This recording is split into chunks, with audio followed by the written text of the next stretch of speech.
Hello everyone, నేను హరగోపాల్. అందరూ ఎలా ఉన్నారు? ఐ థింక్ అందరూ చాలా సీరియస్ ప్రిపరేషన్లో ఉంటారు.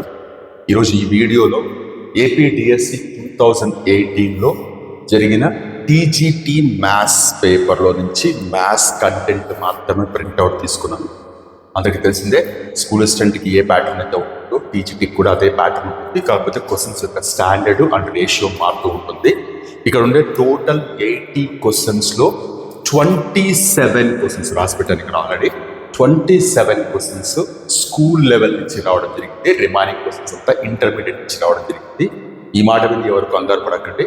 టీజీటీకి ఫాలో అయ్యే రేషియో వేరే ఉంటుంది, స్కూల్ అసిస్టెంట్కి ఫాలో అయ్యే రేషియో వేరే ఉంటుంది. స్కూల్ అసిస్టెంట్లో మోస్ట్ ప్రాబబ్లీ 50-50, మరీ ఎగ్జాక్ట్గా కొలితేసి కాకపోయినా మనకుండే టోటల్ 80 క్వశ్చన్స్లో అట్లీస్ట్ 35 నుంచి 40 మధ్యలో స్కూల్ లెవెల్లో ఉంటుంది, 40 నుంచి 45 మధ్యలో ఇంటర్మీడియట్ లెవెల్లో ఉంటుంది. సో ఈ నెంబర్ చూసి కంగారు పడాల్సిన అవసరం లేదు.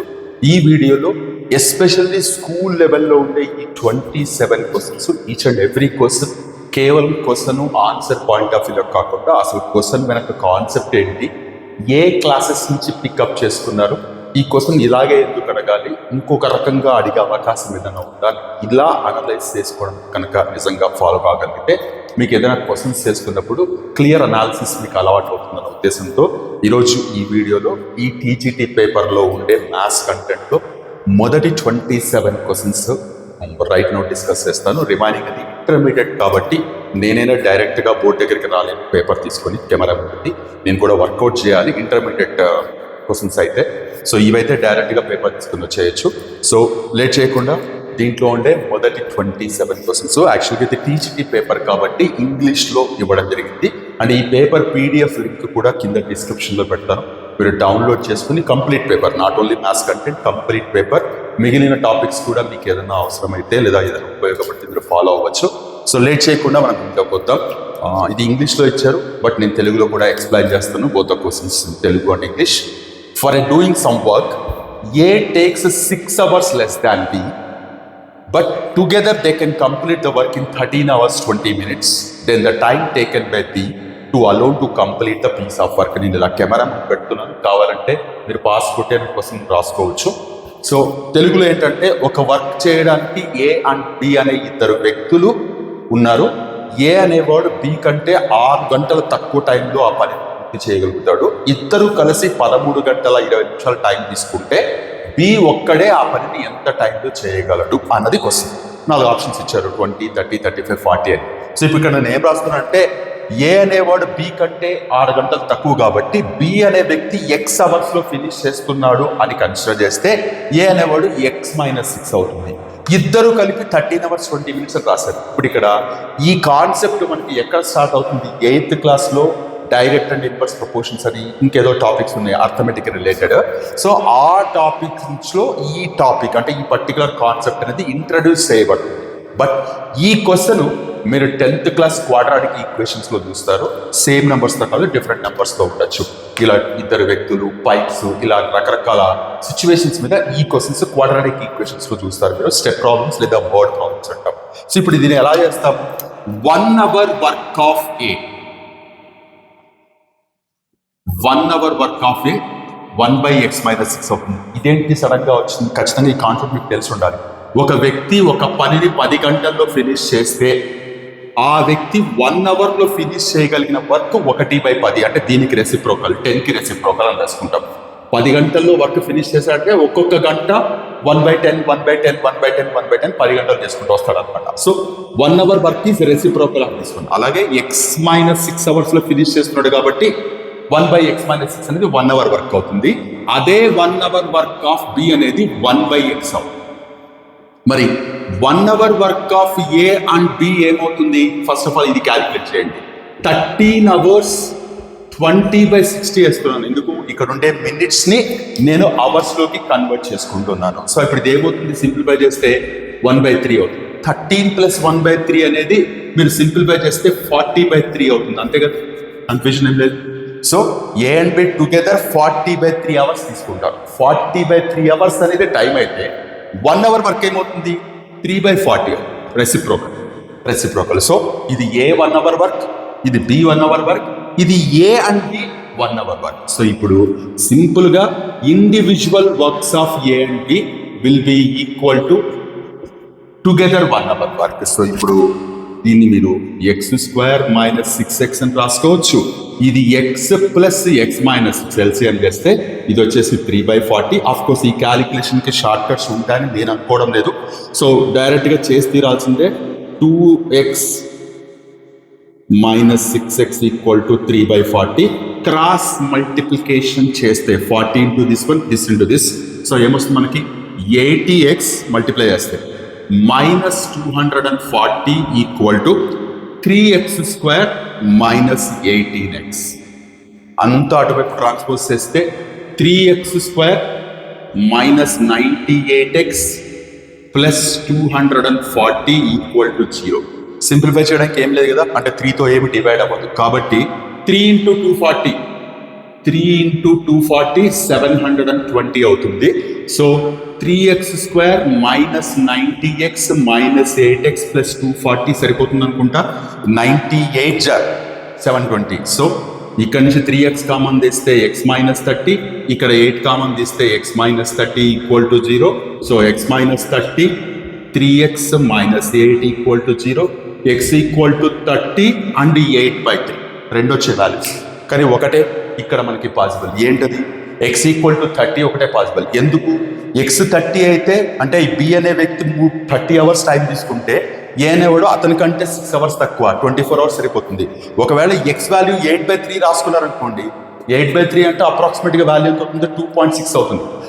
బి అనే వ్యక్తి 2.6 అవర్స్ అయితే ఏ అనే వ్యక్తి 6 గంటలు తక్కువ అంటారు. దానికంటే 2.6కి 6 అవర్స్ లెస్ చేస్తే టైం నెగిటివ్లోకి వెళ్తుంది. మనకి పాసిబిలిటీ లేదు కదా, కాబట్టి ఈ వాల్యూ మనం కన్సిడర్ చేయం, ఈ వాల్యూ మాత్రమే తీసుకుంటాం. సో జెన్యున్గా మీరు ఆలోచిస్తే ఈ particular problem time and work related things మనకి 8th క్లాస్లో ఇంట్రొడ్యూస్ అయినది తీసుకొచ్చి 10th క్లాస్ క్వాడ్రాటిక్ ఈక్వేషన్స్లో క్వశ్చన్స్ ఉన్నాయి. దాన్ని మీరు ఎంత కంఫర్టబుల్గా చేస్తారు. ఇక్కడ అకార్డింగ్ టు మై నాలెడ్జ్, నాకు అంతా తెలుసని కాదు కానీ నాకు తెలిసినంత వరకు ఈ ప్రాబ్లమ్ చేయడానికి షార్ట్ కట్స్ అంటూ ఏమీ లేవు.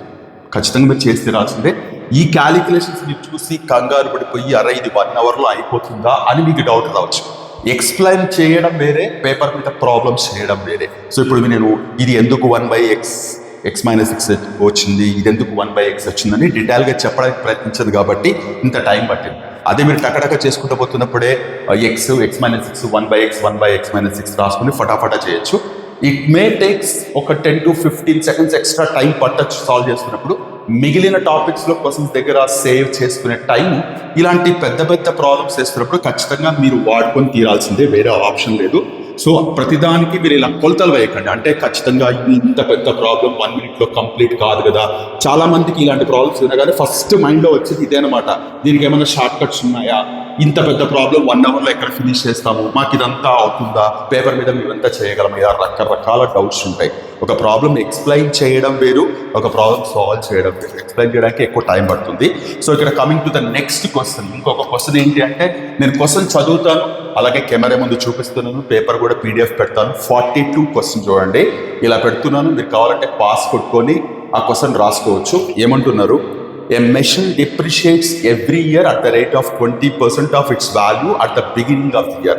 అంటే జనరల్గా ఎలక్ట్రానిక్స్ కానీ, బైక్స్ కానీ, మొబైల్స్ కానీ కొన్న తర్వాత టైం గడిచే కొద్దీ దాని వాల్యూ తగ్గిపోతూ ఉంటుంది. బంగారం, భూములు అయితే వాల్యూ పెరుగుతూ ఉంటాయి.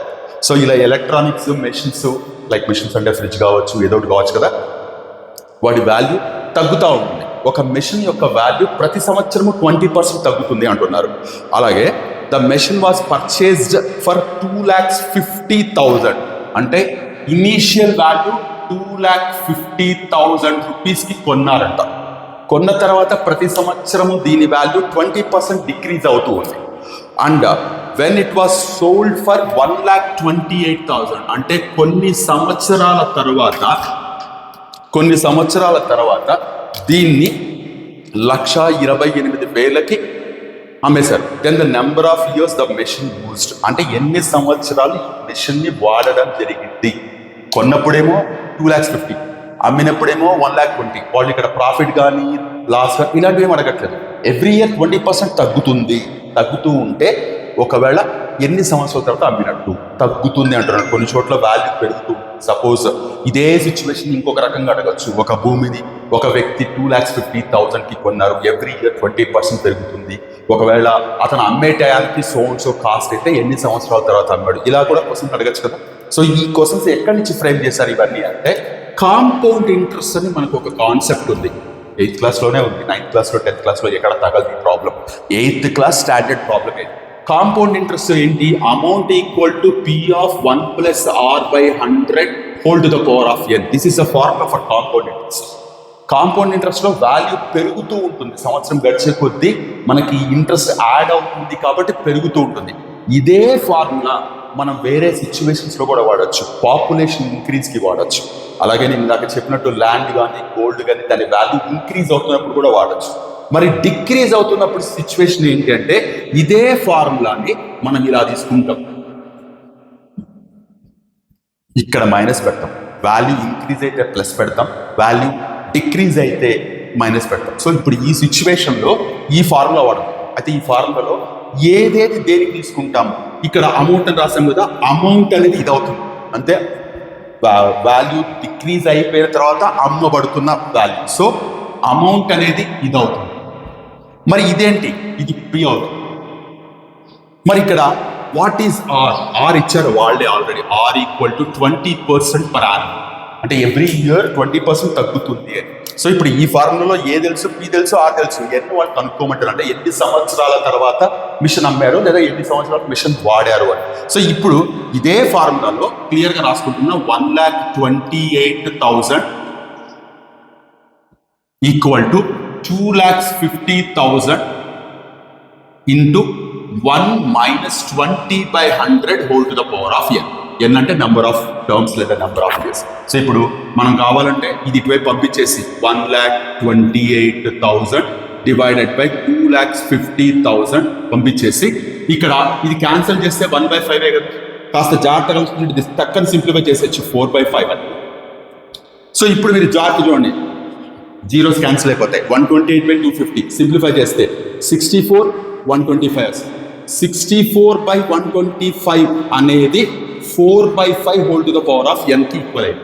n అంతా అంటే ఇప్పుడు ఇక్కడ ఉండే ఈ ఫ్రాక్షన్ ని ఇన్ టర్మ్స్ ఆఫ్ 4 and 5 లో రాయగలగాలి. అంటే అప్పుడు మనం 4/5 హోల్ క్యూబ్ అని రాసేయచ్చు కదా. చూడగానే ఐడియా రావాలి మనకి. ఎప్పుడు ఐడియా వస్తుందంటే మోర్ నెంబర్ ఆఫ్ ప్రాబ్లమ్ చేస్తున్నప్పుడు ఐడియా వస్తుంది. సో ఇప్పుడు సరిపోయింది. సో ఇప్పుడు క్లియర్గా బేసెస్ ఈక్వల్ కాబట్టి therefore n equal to 3. So ఇప్పుడు ఇక్కడ నేను చెప్పాలనుకున్న విషయం ఏంటంటే, ఈ ప్రాబ్లం ఏ standard, 8th class standard. Numbers చూసి భయపడద్దు, అలాగే ఈ కాన్సెప్ట్ చూసి కూడా మీరు కంగారు పడాల్సిన అవసరం లేదు. ఈ ప్రాబ్లం చాలా బాగుంది, విన్నాం, రాసుకున్నాం, అయిపోయింది, నెక్స్ట్ ప్రాబ్లంకి వెళ్దాం. ఇలా కాకుండా ఈ సిచ్యువేషన్ కనుక చాలా ఇంట్రెస్టింగ్గా ఉంది, మనం ఎప్పుడు ఇలాంటి క్వశ్చన్ చేయలేదు అని మీరు అనుకుంటే, వెంటనే మీరు ఈ సిచ్యువేషన్ అర్థం చేసుకొని, ఒకవేళ ఈ నంబర్ ఇలా కాకుండా వేరే నెంబర్స్ తీసుకుంటే ఎలా వస్తుంది మీరే ఆలోచించండి. ఫర్ ఎగ్జాంపుల్ చెప్తాను. ఫర్ ఎగ్జాంపుల్ ఒక ల్యాండ్ ఒక పర్సన్ 5 lakhsకి కొన్నాడు. ఒక ల్యాండ్ ఒక పర్సన్ 5 lakhsకి కొన్నాడు. కొంటే ఎవ్రీ ఇయర్ 10% పెరుగుతుంది. 10% పెరగడం అంటే నెక్స్ట్ ఇయర్కి 5,50,000 అవుతుంది. నెక్స్ట్ ఇయర్కి 6,05,000 అవుతుంది. ఎందుకంటే దీని మీద 10%. మళ్ళీ నెక్స్ట్ ఇయర్కి ఎంత అవుతుంది, దీనికి 60,500. 60,500 కలిపితే సపోజ్ ఇది చూడండి. సో ఇప్పుడు చూడండి, ఒక పర్సన్ ఒక ల్యాండ్ని 5 lakhs కొన్నాడు. ఎవ్రీ ఇయర్ దాని వాల్యూ 10% పెరుగుతుంది. అమ్ముతున్నప్పుడు దాని వాల్యూ 6,65,500 అయితే ఎన్ని సంవత్సరాల తర్వాత అమ్మాడని మీరే క్వశ్చన్ ప్రిపేర్ చేసుకోవచ్చు, సాల్వ్ చేసి చూడొచ్చు. అప్పుడు మీకు ఏమవుతుంది, ఓహో క్వశ్చన్ ఫ్రేమ్ చేస్తున్నప్పుడు ఇలాంటి స్టెప్స్ ఫాలో అవుతారు. క్వశ్చన్ క్రియేట్ చేస్తున్నప్పుడు సాల్వ్ చేయడం అనేది అందరం చేస్తారు. క్వశ్చన్ క్రియేట్ చేయడం అనేది చాలా వండర్ఫుల్ టాస్క్, చాలా డిఫికల్ట్ టాస్క్ కూడా సాల్వ్ చేయడం కంటే. అంటే ఒక క్వశ్చన్ చేస్తున్నప్పుడు ఎలాంటి కాన్సెప్ట్ని టెస్ట్ చేయాలి, ఎంత డీప్గా ఇవ్వాలి, క్యాలిక్యులేషన్ చూడడానికి భయపెట్టేలాగా ఉండాలి, సాల్వ్ చేస్తున్నప్పుడు ఈజీగా అనిపించాలి. ఇన్ని ఫ్యాక్టర్స్ ఉంటాయి క్వశ్చన్ ప్రిపేర్ చేయడంలో. సాల్వ్ చేయడం కొన్ని లక్షల మంది చేస్తారు, ప్రిపేర్ చేయడం కేవలం కొన్ని 10,000-100 మంది మాత్రమే చేస్తారు. అంటే నేను ఆ సెన్స్ మీరు పట్టుకోగలగాలి మ్యాథ్స్ ప్రాబ్లమ్స్ చేస్తున్నప్పుడు, అప్పుడు మీరు ఎంజాయ్ చేస్తారు. అండ్ కేవలం ప్రాబ్లం సొల్యూషన్ రాగానే పక్కకు పడేయడం కాకుండా, ఇలాంటి క్వశ్చన్ ఇలాగే ఎందుకు అడగాలి, వేరే రకంగా అడగచ్చు కదా అన్నది కూడా మీరు ఐడెంటిఫై చేయగలగాలి. అప్పుడు మీరు ఎంజాయ్ చేస్తారు ప్రాబ్లమ్ సాల్వ్ చేయడం. సో ఇది 42nd question. I hope both English and Telugu అందరికీ అర్థమవుతుంది అనుకుంటున్నాను. నా కమింగ్ టు క్వశ్చన్ నెంబర్ 43. ఈ క్వశ్చన్ 10th క్లాస్ స్టాండర్డ్ లో అగైన్ మళ్ళీ క్వాడ్రాటిక్ ఈక్వేషన్స్ లోనే అడగడం జరిగింది. బోట్స్ అండ్ స్ట్రీమ్స్ తెలుగులో పడవలు ప్రవాహాలు అంటారు. అంటే మామూలుగా స్పీడ్, డిస్టెన్స్ ఇవన్నీ మనకు బాగా పరిచయం ఉండే విషయాలు. కానీ నీళ్లలో ప్రయాణించే వాటికి డిఫరెంట్ థింగ్ ఉంటుంది. ఏంటి ఆ డిఫరెంట్ థింగ్ అంటే, మీరు రోడ్డు మీద ఒక వస్తువుని పెట్టారనుకోండి, అది కదలకుండా అలాగే ఉంటుంది. కానీ అదే వస్తువుని తీసుకెళ్ళి మీరు నీళ్ళలో పెట్టారనుకోండి, ఆ వస్తువు మూవ్ అవుతుంది. దానికి ఏం స్పీడ్ లేకపోయినా నీళ్లు కదులుతుంటాయి కాబట్టి దాంతో పాటు మూవ్ అయిపోతుంది. సో వాటర్కి కూడా స్పీడ్ ఉంటుందన్న విషయం మీరు ఐడెంటిఫై చేయాలి. దాన్ని బేస్ చేసుకుని అర్థం చేసుకోవాల్సిన కాన్సెప్ట్ అనమాట. ఫస్ట్ ఆఫ్ ఆల్ క్వశ్చన్ ఏంటో చెప్తాను నేను. A motor boat speed is 9 km/h in a still water. Okay, ఇక్కడ ఇలా వాటర్ ఫ్లో అవుతుంది. దీంట్లో ఒక బోట్ ఇలా పెట్టబడింది. దీని స్పీడ్ వచ్చేసి 9 km/h. ఎక్కడ? స్టిల్ వాటర్ అంటే కదలకుండా ఉండే వాటర్లో బోట్ ఉంచితే కదలకుండా ఉండే వాటర్లో అది 9 km/h స్పీడ్తో పోతుంది. It goes 12 kilometers down stream అంటే ప్రవాహంతో పాటు కిందికి వెళ్ళడం. అప్ స్ట్రీమ్ అంటే ప్రవాహానికి ఎదురుగా పైకి రావడం, అప్ స్ట్రీమ్ అంటారు దీన్ని. It goes 12 kilometers down stream and come back to the original place in 3 hours. నేను తెలుగులో కూడా చెప్తాను. Then what is the speed of stream అంటే ప్రవాహం అని అర్థం. సో ఇప్పుడు ఇక్కడ దీని స్పీడ్ 9 kilometers అనుకున్నాం, దీని స్పీడ్ x km/h. ఇక్కడ మీరు గుర్తుపెట్టుకోవాల్సిన విషయం ఏంటంటే చాలా సింపుల్ విషయమే. తండ్రి కొడుకులు ఉన్నారనుకోండి, మీకు తెలియకుండానే మీరు అర్థం చేసుకోవాల్సిన విషయం ఏంటంటే తండ్రి వయసు ఎక్కువ ఉంటుంది, కొడుకు వయసు తక్కువ ఉంటుంది. ఎప్పుడు సమానంగా కూడా ఉండవు కదా. అలాగే ఇక్కడ ఈ సిచ్యువేషన్లో మీరు అర్థం చేసుకోవాల్సింది, వాటర్ స్పీడ్ కంటే బోట్ స్పీడ్ ఖచ్చితంగా ఎక్కువ ఉంటుంది. ఒకవేళ తక్కువ ఉంటే ఏమవుతుంది? సపోజ్ చూడండి, వాటర్ స్పీడ్ 20 km/h స్పీడ్తో వాటర్ మూవ్ అవుతుంది. మీరు 10 km/h స్పీడ్తో ఎదురుగా ట్రావెల్ చేయాలంటే కుదురుతుందా? ఖచ్చితంగా కుదరదు. వాటర్ స్పీడ్ కంటే బోట్ స్పీడ్ ఎక్కువ ఉన్నప్పుడు మాత్రమే మీరు వాటర్ ఫ్లోకి ఎదురుగుండా ట్రావెల్ చేయగలరు. అంటే న్యాచురల్గా అర్థం చేసుకుంటే లేదా కామన్గా అర్థం చేసుకుంటే బోట్ స్పీడ్ అనేది దీనికంటే ఎక్కువ ఉండాలి, గుర్తుపెట్టుకోవాల్సిన విషయం. అలాగే డౌన్ స్ట్రీమ్ అంటే వాటర్తో పాటు కిందికి వెళ్తున్నప్పుడు స్పీడ్ ఎంత ఉంటుంది అంటే 9+x అంటే boat speed plus stream speed కలిపి ఉంటుంది. పడవ అండ్ ప్రవాహం కలిపి, అంటే వాటర్ ఒక 10 km/h స్పీడ్తో మూవ్ అవుతున్నాయి, బోట్ ఒక 20 km/h స్పీడ్ అవుతుంది. ఈ వాటర్తో పాటు పోతున్నప్పుడు టోటల్ స్పీడ్ 30 kilometers అవుతుంది. ఇది చాలా చిన్న విషయం, అర్థం చేసుకోండి. అదే రివర్స్లో వస్తున్నప్పుడు, రివర్స్లో అప్ స్ట్రీమ్లో ఉన్నప్పుడు 9 - x అవుతుంది. అంటే boat speed minus stream speed అవుతుంది. చాలా చిన్న విషయాలు. సో ఇప్పుడు ఈ మొత్తం డిస్టెన్స్ 12 kilometers అన్నారు. 12 kilometers పోవడానికి, తిరిగి మళ్ళా సేమ్ ప్లేస్కి రావడానికి మొత్తం పట్టిన టైం 3 hours అంటున్నారు. సో ఇక్కడ మీరు అర్థం చేసుకోవాల్సింది, మనకి జనరల్గా టైం అనేది డిస్టెన్స్ బై స్పీడ్ కదా. వెళ్ళడానికి రావడానికి కలిపి 3 hours టైం పట్టి, వెళ్ళడానికి రావడానికి కలిపి 3 hours. వెళ్ళడానికి అంటే ఇక్కడి నుంచి కిందికి పోవడానికి 12 kilometers డిస్టెన్స్. స్పీడ్ ఎంత? 9+x. కరెక్ట్. కిందికి వెళ్ళి మళ్ళీ రివర్స్లో మళ్ళా అదే డిస్టెన్స్ స్పీడ్. ఇది చూడండి, ఇదేమో డిస్టెన్స్, ఇదేమో స్పీడ్, ఇదేమో డిస్టెన్స్, ఇదేమో స్పీడ్. అంటే ఇది వెళ్ళడానికి మళ్ళీ తిరిగి రావడానికి మొత్తం కలిపి 3 hours పట్టింది. అంటే వెళ్ళడానికి 1 hour పట్టిండొచ్చు, రావడానికి 2 hours పట్టచ్చు, మనకు అనవసరం. బట్ మొత్తం టైం 3 hours పట్టింది. ఇప్పుడు వాళ్ళు కనుక్కోమంటుంది ఏంటి? What is the speed of stream? So ఓ సిచ్యువేషన్ కరెక్ట్గా మ్యాథమెటికల్గా అర్థం చేసుకుని దాన్ని ఈక్వేషన్గా మార్చడం అనేది ప్రాక్టీస్ మీద వస్తుంది. ఇదేమి టాలెంట్, ఇంటెలిజెన్స్ ఇదంతా ఏం కాదు. ఎలా అర్థం చేసుకుంటున్నారు మీరు, ఎంత బాగా స్టార్టింగ్లో మీకు అది అర్థమయ్యి కన్వర్ట్ చేయడానికి టైం పట్టచ్చు. ఇదే సిచ్యువేషన్ తీసుకొని ఒక 4-5 ఎగ్జాంపుల్స్ తీసుకుని చేశారంటే మీకు అర్థమైపోతుంది. మీరు రెగ్యులర్ టెక్స్ట్ బుక్ దగ్గర పెట్టుకున్నా సరే,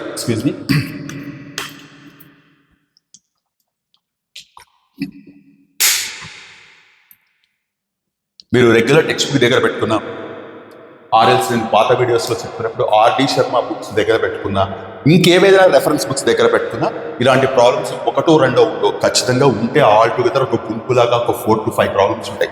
ఫటాఫటా ఒకదాని తర్వాత ఒకటి చేశారంటే మీకు కాన్ఫిడెన్స్ వస్తుంది. సో ఇప్పుడు చూడండి, ఇది 12 పక్క తీసేస్తున్నాను, డైరెక్ట్గా 12 పక్క తీసేస్తున్నాను. తీసేసి కింద ఎల్సిఎం ఏమవుతుంది 81 మైనస్ ఎక్స్ స్క్వేర్ చూడగానే టక్కన అర్థం కావాలి. ఏ ప్లస్ బి ఏ మైనస్ బి ఏ స్క్వేర్ మైనస్ బి స్క్వేర్ 12 పక్కన తీసేసారు. 9 minus X plus 9 plus X equal to 3. ఇక్కడ ఉండే 3 ఇక్కడ ఉండే 4 క్యాన్సిల్ సారీ 12 క్యాన్సిల్ అవుతుంది. సో ఏం మిగిలింది మనకు, ఇది అవతల వైపు పంపించేద్దాం.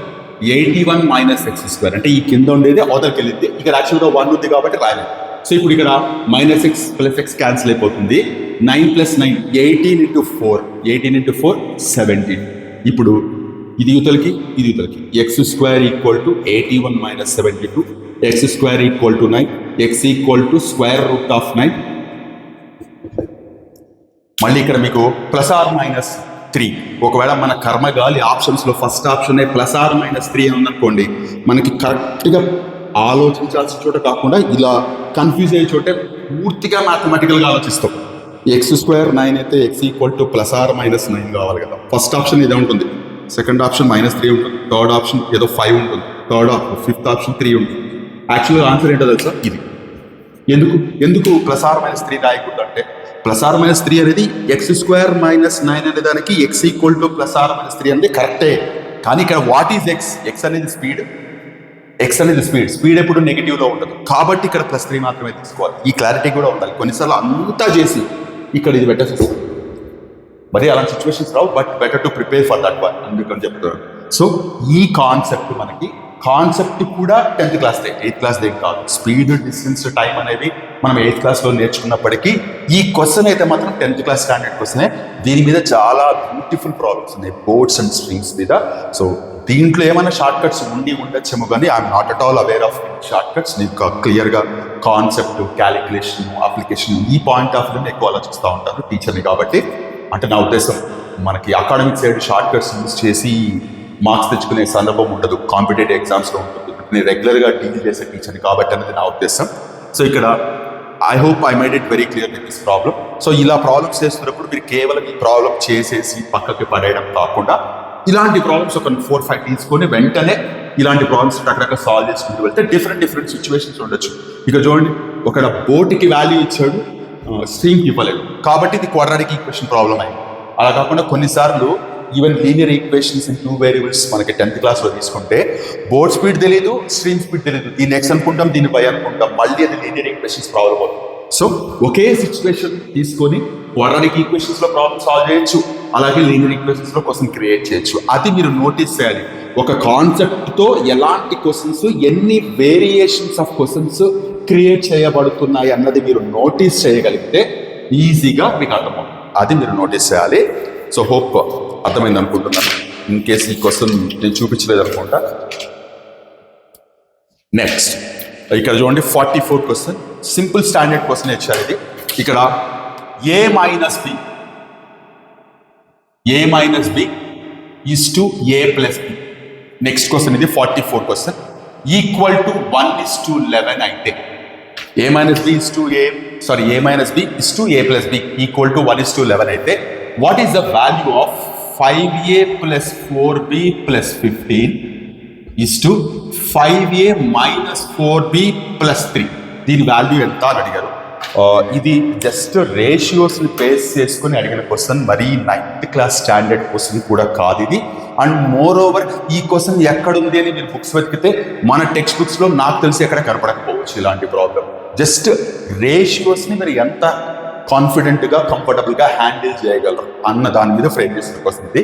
ఫస్ట్ ఆఫ్ ఆల్ మీరు దీన్ని సింప్లిఫై చేసుకుంటే ఈస్టు లేదా రేషియోస్ అనే దాన్ని మనం ఫ్రాక్షన్స్ లాగా రాసుకోవచ్చు. అంటే ఇక్కడ a minus b is to a plus b అనే దాన్ని a minus b divided by a plus b అని రాసుకోవచ్చు 1/11.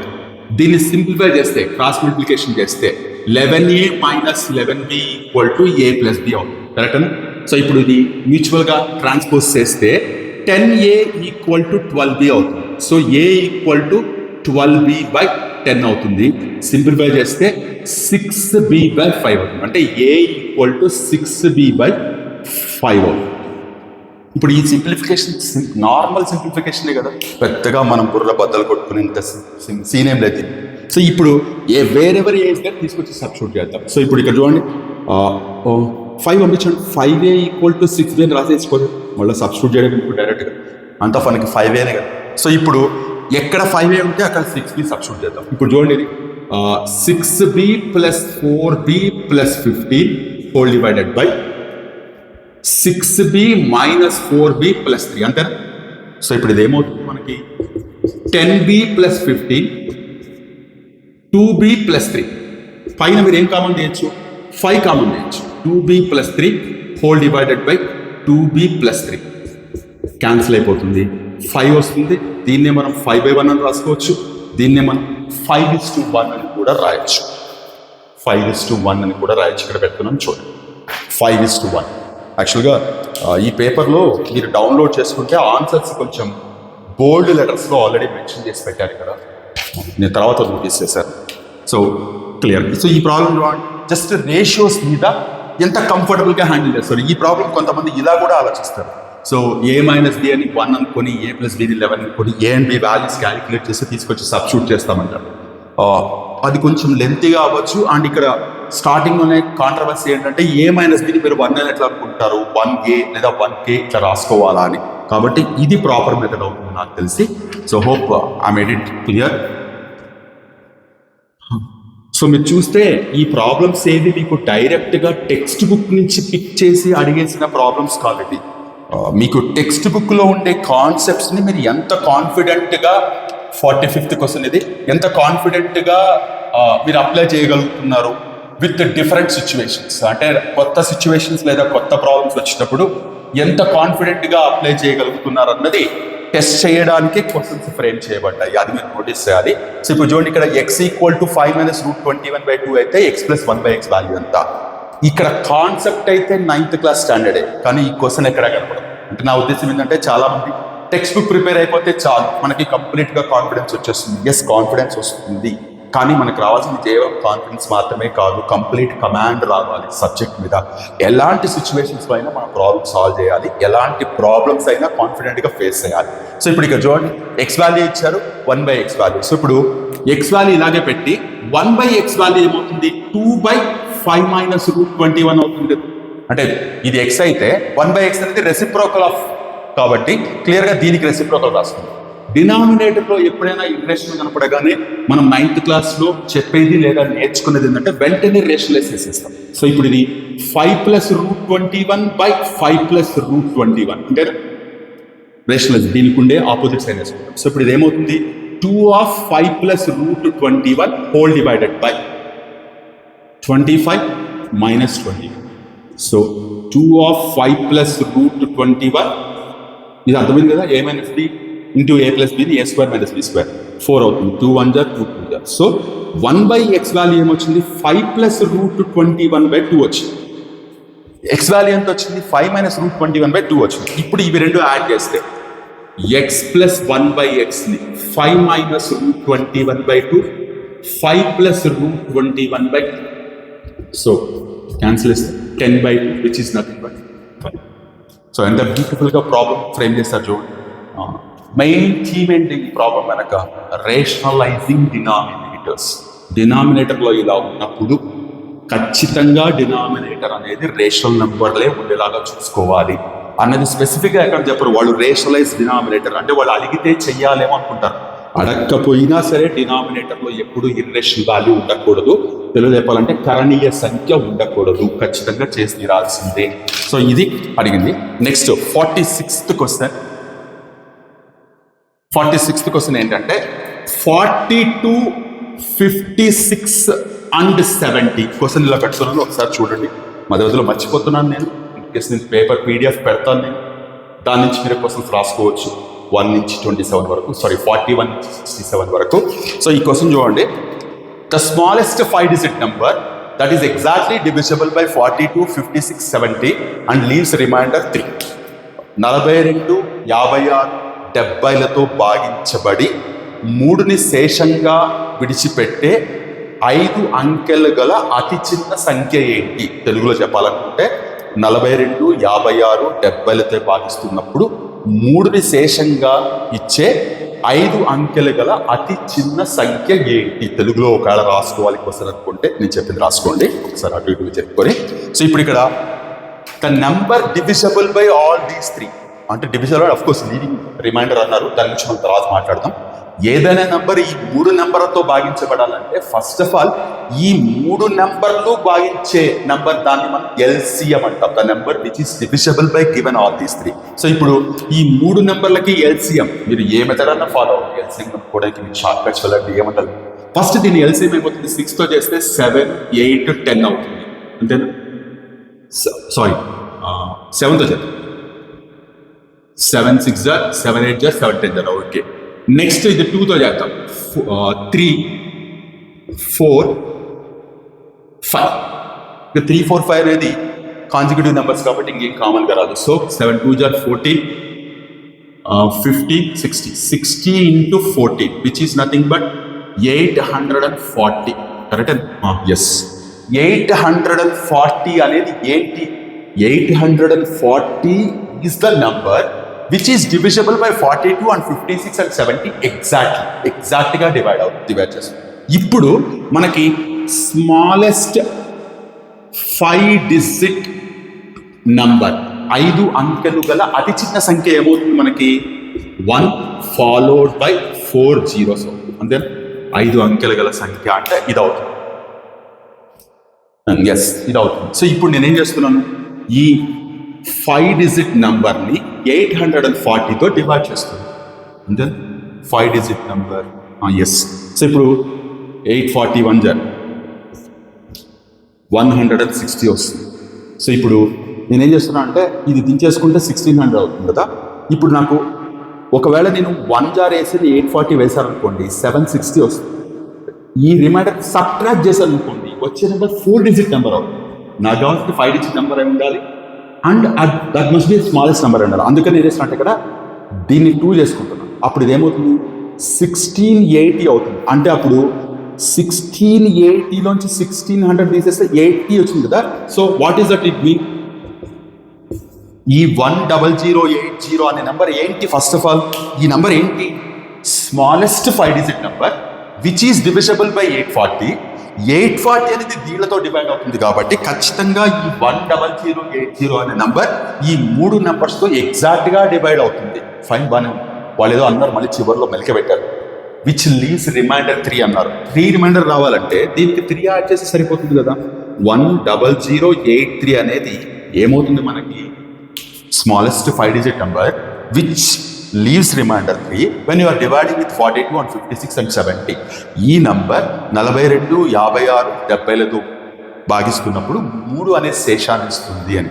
సో ఈ కాన్సెప్ట్ ఏంటి? మనకి హెచ్సిఎఫ్ ఎల్సిఎం అనే concept 10th class real number చాప్టర్లో ఉన్నప్పటికీ లోయర్ క్లాసెస్లో 7th and 8th క్లాసెస్లోనే మనకి హెచ్సిఎఫ్లు ఎల్సిఎంలు వచ్చుంటాయి. అక్కడ కూడా మీరు ఇలాంటి ప్రాబ్లమ్స్ ఇస్తారు. అండ్ ఈ కైండ్ ఆఫ్ ప్రాబ్లమ్స్ మీకు ఎక్కువగా ఆర్డి శర్మలో ఖచ్చితంగా కనపడతాయి. సో అందుకనే చెప్తున్నాను, ఈ ప్రాబ్లం మీరు ఎంత వెతికినా టెక్స్ట్ బుక్స్ కనపడదు. సో ఖచ్చితంగా మీరు అర్థం చేసుకోవాల్సింది, టెక్స్ట్ బుక్స్ అనేవి కాన్సెప్ట్ అండర్స్టాండింగ్ అండ్ మీరు అర్థం చేసుకున్న కాన్సెప్ట్ మీద బేసిక్ ఐడియా కోసం, ప్రాక్టీస్ కోసం ఇవ్వబడిన ప్రాబ్లమ్స్ యొక్క కలెక్షన్ మాత్రమే. పూర్తి కమాండ్ రావాలంటే మీరు ఖచ్చితంగా టెక్స్ట్ బుక్ దాటి బయటికి వచ్చి క్వశ్చన్స్ చేయాల్సి ఉంటుంది. సో ఇప్పుడు ఇక్కడ చూడండి, 2 క్వశ్చన్స్లో ప్రాబబిలిటీ మీద కాబట్టి ఇది ఓవరాల్గా చెప్పే చాలా సెన్స్లో చెప్తున్నాను. 47 క్వశ్చన్ ఏమి ఇచ్చారంటే ఏ కార్డ్ ఇక్కడ చూపిస్తున్నాను, ఒక్కసారి చూడండి. మీరు ఏదైనా ఆన్సర్ అయినా ఆల్రెడీ ఇక్కడ ఆన్సర్ మెన్షన్ చేస్తుంది, ఎందుకు డౌట్ ఉంటే నేను ఎక్స్ప్లెయిన్ చేస్తాను. A card is drawn randomly from the well shuffled 52 cards. తెలుగులో కూడా చెప్తాను నేను. Then what is the probability of getting black face card? What is the probability of getting black face card? So 52 పేక ముక్కల కట్ట నుంచి ఒక కార్డు బయటికి తీస్తే ఆ కార్డు నలుపు రంగు ముఖ కార్డు కావడానికి సంభావ్యత ఎంత? మనకందరికీ తెలిసిందే total number of cards are 52. దీంట్లో ఫేస్ కార్డ్స్ ఒక్కొక్క సూట్లో కింగ్, క్వీన్, జాక్ అని 3 మనం ఫేస్ కార్డ్స్ అంట. ఇలాంటి సెట్ మొత్తం 4 సెట్లు ఉంటాయి కాబట్టి 4 3 జా 12 ఫేస్ కార్డ్స్ ఉంటాయి. కానీ వాటిల్లో 6 ఏమో రెడ్ కలర్లో ఉంటాయి, 6 ఏమో బ్లాక్ కలర్లో ఉంటాయి. కాబట్టి మనకి బ్లాక్ ఫేస్ అన్నారు కాబట్టి 6/52. దీన్ని సింప్లిఫై చేస్తే 3/26. సో 3/26 అనేది ఆన్సర్ అవుతుంది మనకి. ప్రాబబిలిటీలో ఇది బేసిక్ ఇన్ఫర్మేషన్. మనకి 10th క్లాస్లో చాలాసార్లు మనం వినుంటాం, చేస్తుంటాం. క్వశ్చన్స్ అనేవి అన్లిమిటెడ్ దీని మీద. సో నెక్స్ట్ ప్రాబబిలిటీ మీదనే 48 క్వశ్చన్ డైస్ ప్రాబ్లం మీద ఇచ్చారు. డైస్ ప్రాబ్లం అంటే when 2 dice are thrown at random, ఇక్కడ చూపిస్తున్నాను చూడండి. When 2 dice are thrown at random, what is the probability of getting same number on 2 faces? 2 faces మీద ఒకటే number రావడానికి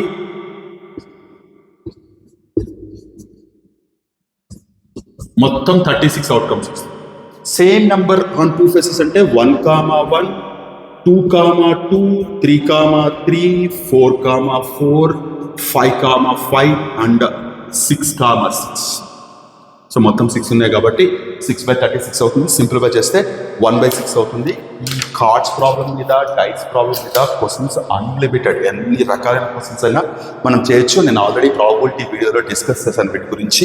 అంటే కాన్సెప్ట్ అనే కాదు, క్వశ్చన్స్ ఎన్ని రకాలుగా చేయొచ్చు అన్నది ఆల్రెడీ డిస్కస్ చేశాను.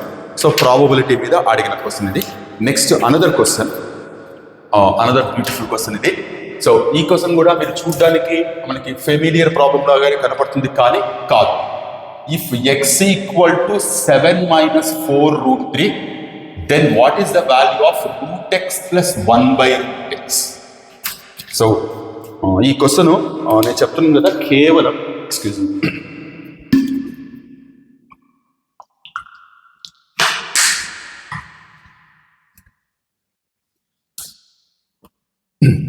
ఈ క్వశ్చన్ కేవలం ఫెమిలియర్గా కనపడుతున్న నెంబర్స్ మాత్రమే. కాన్సెప్ట్ కూడా లిటిల్ కాన్సెప్ట్ మాత్రం మనకి టెక్స్ట్ బుక్లో ఉంది. దీని అండర్స్టాండింగ్ బట్టి మనం సాల్వ్ చేయాల్సి ఉంటుంది.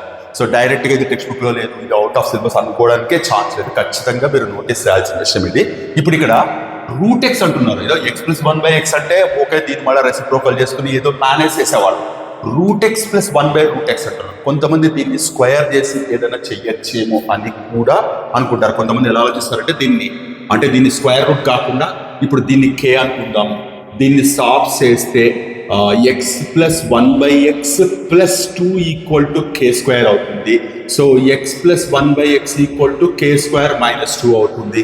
మళ్ళీ ఏం చేద్దాం, x 1/x వస్తుంది, మళ్ళీ ఇది వచ్చింది, నాకు k వాల్యూ రావాలి, మళ్ళీ ఏం చేయాలి, ఇలా రకరకాలుగా ఆలోచిస్తారు. ఇప్పుడు చూడండి, ఇది అర్థమైందా మీకు? √x + 1/√x వాల్యూ k అనుకున్నాను. సాల్వ్ చేస్తే a + b² a² + b² + 2ab, ఇదేమో k² అవుతుంది. ఇక్కడ ఉండే 2 అవతలకు పంపించా, x + 1/x వచ్చింది.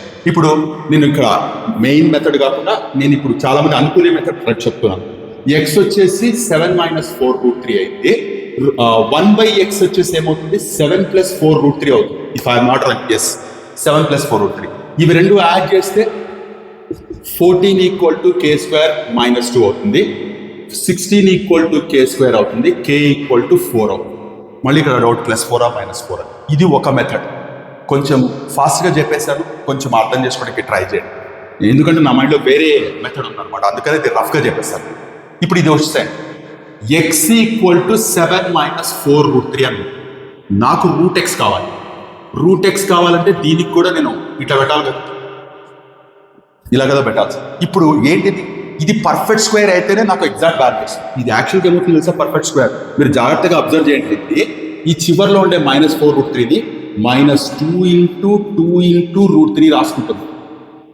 4√3 సరిపోయిందా? ఇప్పుడు మీరు జాగ్రత్త చూస్తే 2ab ఫార్ములా కనపడుతుంది నాకు. ఇది 2ab. సో 2ab అయితే జనరల్గా ఇక్కడ వస్తుంది a + b² లేదా a - b² వస్తుంది. అంటే ఇక్కడ -2ab ఉందంటే ఇక్కడ a² b² వచ్చి ఉండాలి, ఉంటే పర్ఫెక్ట్. ఇక్కడ ఏ ఏంటి, ఏ దగ్గర 2 కనపడుతుంది, బి దగ్గర ఇది కనపడుతుంది. ఒకసారి చెక్ చేద్దాం. a² + b² సరిపోయిందా? ఒకసారి జాగ్రత్తగా a² వాల్యూ ఎంత, 4 సరిపోయింది. +3, 4 + 3 7 సరిపోయింది. ఎస్, నేను ఎగ్జాక్ట్గా గెస్ చేశాను. సో ఈ 7 - 4√3 అనే దాన్ని ఇలా రాసుకుంటాం, √2 - √3² అని రాసుకుంటాం. Square root gets cancel. √x value 2 - √3 వచ్చింది. అప్పుడు 1/√x వాల్యూ ఏమవుతుంది, 1/2 - √3 అవుతుంది కదా. సో దీన్ని 2 + √3 / 2 + √3 చేస్తే సో ఇది 1 అయిపోతుంది, 2 + √3 అవుతుంది. సో ఇది వచ్చేసి √x, ఇది వచ్చేసి 1/√x. ఈ రెండు యాడ్ చేస్తే +√3 - √3 క్యాన్సిల్ అయిపోయి ఆన్సర్ 4 వస్తుంది. సో ఇదొక మెథడ్. మేబీ నేనేమన్నా చెప్పిన ఎక్స్ప్లెనేషన్ కొంచెం ఫాస్ట్గా అనిపించి ఉండొచ్చు, ఎందుకంటే నాకు ఇప్పుడు ఇక్కడికి వచ్చిన తర్వాత ఐడియా వచ్చింది అనమాట. ఇది ఇలా కూడా చేయొచ్చు, అది నా మైండ్లో ఇది ఉంది. సో ఇవి టూ డిఫరెంట్ థింగ్స్. ఈ ఐడియా రావచ్చు, ఇవి ఏవి రావాలన్నా ఆల్జిబ్రిక్ ఐడెంటిటీస్ మీద మీకు మంచి పట్టు ఉండాలి. పట్టు ఉండడం అంటే నా ఉద్దేశం కేవలం ఒక 10 ఫార్ములాస్ మీరు ఎప్పుడు నిద్రలో లేపడిగినా టకటక ఫార్ములాస్ చెప్పేస్తా అలా కాదు. మనం నేర్చుకున్న ఫార్ములాని డిఫరెంట్ సిచ్యువేషన్స్లో ఎంత కాన్ఫిడెంట్గా అప్లై చేయగలం, ఎంత లాజికల్గా తీసుకొచ్చి పెట్టగలం. అరే ఇలా పెట్టచ్చా అని కొంతమందికి ఐడియా రాదు. అంటే ఇది చేసే వాళ్ళకైతే ఓకే, ఇదే పెద్ద సర్ప్రైజింగ్ అనిపించకపోవచ్చు, 7-4√3 ఇలా రాసుకోవడం అనిపించకపోవచ్చు. కానీ ఫస్ట్ టైం ఇలా వింటున్న వాళ్ళు అరే దీన్ని ఇలా చూడొచ్చా అని కూడా కొంతమంది సర్ప్రైజింగ్గా చాలా ఎగ్జైటింగ్గా ఫీల్ అవుతారు. అలా ఫీల్ అవ్వాలి ఖచ్చితంగా. మ్యాథ్స్ అంటే అలాగే ఉండాలి కంపల్సరీ. ఇది కూడా ఒక ఐడియా, మేబీ ఫాస్ట్గా చెప్పి ఉండొచ్చు. ఇది ఒక్క విషయంలో కొంచెం అడ్జస్ట్ అవ్వండి, నాకు కూడా పక్కన ఐడియా వచ్చింది. సో ఇవి టూ డిఫరెంట్ మెథడ్స్ ఉంది. సో ఇప్పుడు చూడండి, ఇక్కడ k వాల్యూ +4 -4 వచ్చే అవకాశం ఉంది ఇక్కడైతే, కానీ ఇక్కడ మొత్తం +4 వచ్చింది. మనకి మళ్ళీ ఇది మిస్లీడ్ అయ్యే ఛాన్స్ ఉంది. ఒకవేళ ఆప్షన్స్లో +4 -4 రెండు కనుక ఉంటే అప్పుడు మళ్ళీ మనకు అది లేని కొంత తలకాయనొప్పి. సో హోప్ ఇది అర్థమైంది అనుకుంటున్నాను. నెక్స్ట్ ప్రాబ్లంకి వెళ్దాం మనం. సో మీరు ప్రతి ప్రాబ్లం జస్ట్ ఒక ప్రాబ్లం, ఒక సొల్యూషన్ వచ్చేసింది నేర్చుకున్నాం ఇలా కాకుండా నిజంగా ఇలాంటి ప్రాబ్లమ్స్ మనం more number of problems practice చేస్తే మీకు ఇవే ప్రాబ్లమ్స్ ఫర్దర్ డిఎస్సిలో రాకపోయినా ఈ స్టాండర్డ్ ఆఫ్ ప్రాబ్లమ్స్ మనం ఫేస్ చేయగలము కాన్ఫిడెంట్గా అన్నది మీకు క్లియర్గా అర్థమవుతుంది. x + y/xy = 2, x - y/xy = 6, then what is the value of y? ఇది మీకు లీనియర్ ఈక్వేషన్స్ 2 వేరియబుల్స్, 2 చరరాశుల్లో రేఖీయ సమీకరణాల జత అని 10th క్లాస్లో ఉండే చాప్టర్లో ఎక్సర్సైజ్లో ఉండే ప్రాబ్లం ఇది. లాస్ట్ ఇయర్ నాకు ఎవరైనా ఇప్పుడు మీరు రీసెంట్ టెక్స్ట్ బుక్ కంటే కూడా ఓల్డ్ టెక్స్ట్ బుక్సే ఫాలో అవ్వడానికి ట్రై చేయండి. ఒకవేళ టెక్స్ట్ బుక్ పెట్టుకొని దాంట్లో ఉండే each and every problem solve చేసేవాళ్ళు ఎవరైనా, ఈ ప్రాబ్లమ్స్ మీకు కొత్త టెక్స్ట్ బుక్స్లో కొన్ని ఉండొచ్చు, కొన్ని ఉండకపోవచ్చు. అంటే కొత్త టెక్స్ట్ బుక్స్ అంటే నా ఉద్దేశం ఇప్పుడు రీసెంట్గా 24-25లో బయటకు వచ్చిన పిల్లలు ఉంటారు చూసారా, వాళ్ళ దగ్గర నుంచి మీరు బుక్స్ కలెక్ట్ చేసుకుంటే మీరు వాళ్ళ కంటే ముందు బ్యాచ్ వాళ్ళ దగ్గర నుంచి అంటే పాత టెక్స్ట్ బుక్స్కే ప్రిఫర్ చేయండి. అక్కడ మీకు ఎక్కువ ప్రాబ్లమ్స్ దొరుకుతాయి. ఇప్పుడు ఇది చూడండి ఎలా సాల్వ్ చేస్తాం ఇది. సో ఇప్పుడు ఇది x + y/xy అని ఉంది కదా, సో దీన్ని x/xy + y/xy ఇలా రాసుకోవచ్చు. అప్పుడు ఇదేమవుతుంది, xx y gets cancel, 1/y + 1/x = 2 అవుతుంది. కాసేపు దీన్ని p అనుకుందాం, దీన్ని q అనుకుందాం. సో p + q = 2 అవుతుంది. అంటే p + q = 2 అంటే సింప్లిఫై చేస్తే మనకి ఇది వచ్చింది. సేమ్ వే ఇక్కడ సింప్లిఫై చేస్తే ఏమవుతుంది, ఇదే మెథడ్ రాసుకోండి. x/xy - y/xy = 6, xx gets cancel, y gets cancel. ఇలా చేసుకుంటూ పోతే p - q = 6 వస్తుంది. అంతే, ఎంత సింపుల్గా అయిపోతుంది. ఈ రెండు యాడ్ చేస్తే -q + q క్యాన్సిల్ అయిపోయి 2p = 8 వచ్చింది, p = 4 కదా వచ్చింది, 4 వచ్చింది. What is p? 1/y = 4 వచ్చింది. ట్రాన్స్పోజ్ చేయండి, 1/4 = y. సో క్వశ్చన్ చూపించలేదు, sorry. Yes, question number 50. Hope అర్థమైంది అనుకుంటున్నారు. సో జస్ట్ లీనియర్ ఈక్వేషన్స్ మీద మీరు ఎంత ఫాస్ట్గా క్యాలిక్యులేషన్ చేస్తారో అనే దాని మీద ఫ్రేమ్ చేసిన క్వశ్చన్. చాలా బ్యూటిఫుల్ క్వశ్చన్స్ ఉన్నాయి. నేను దాదాపు ప్రతి వీడియోలో చెప్తున్నట్లే more number of problems practice కావాలంటే మాత్రం మీరు కేవలం టెక్స్ట్ బుక్ మీద డిపెండ్ అవ్వకండి. సో ఇప్పుడు ఇక్కడ అనదర్ క్వశ్చన్ ఏంటంటే question number 51.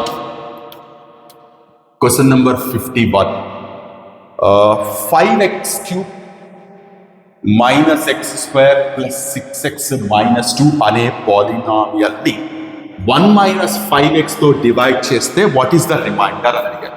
What is the remainder when 5x³ - x² + 6x - 2 is dividing with 1 - 5x.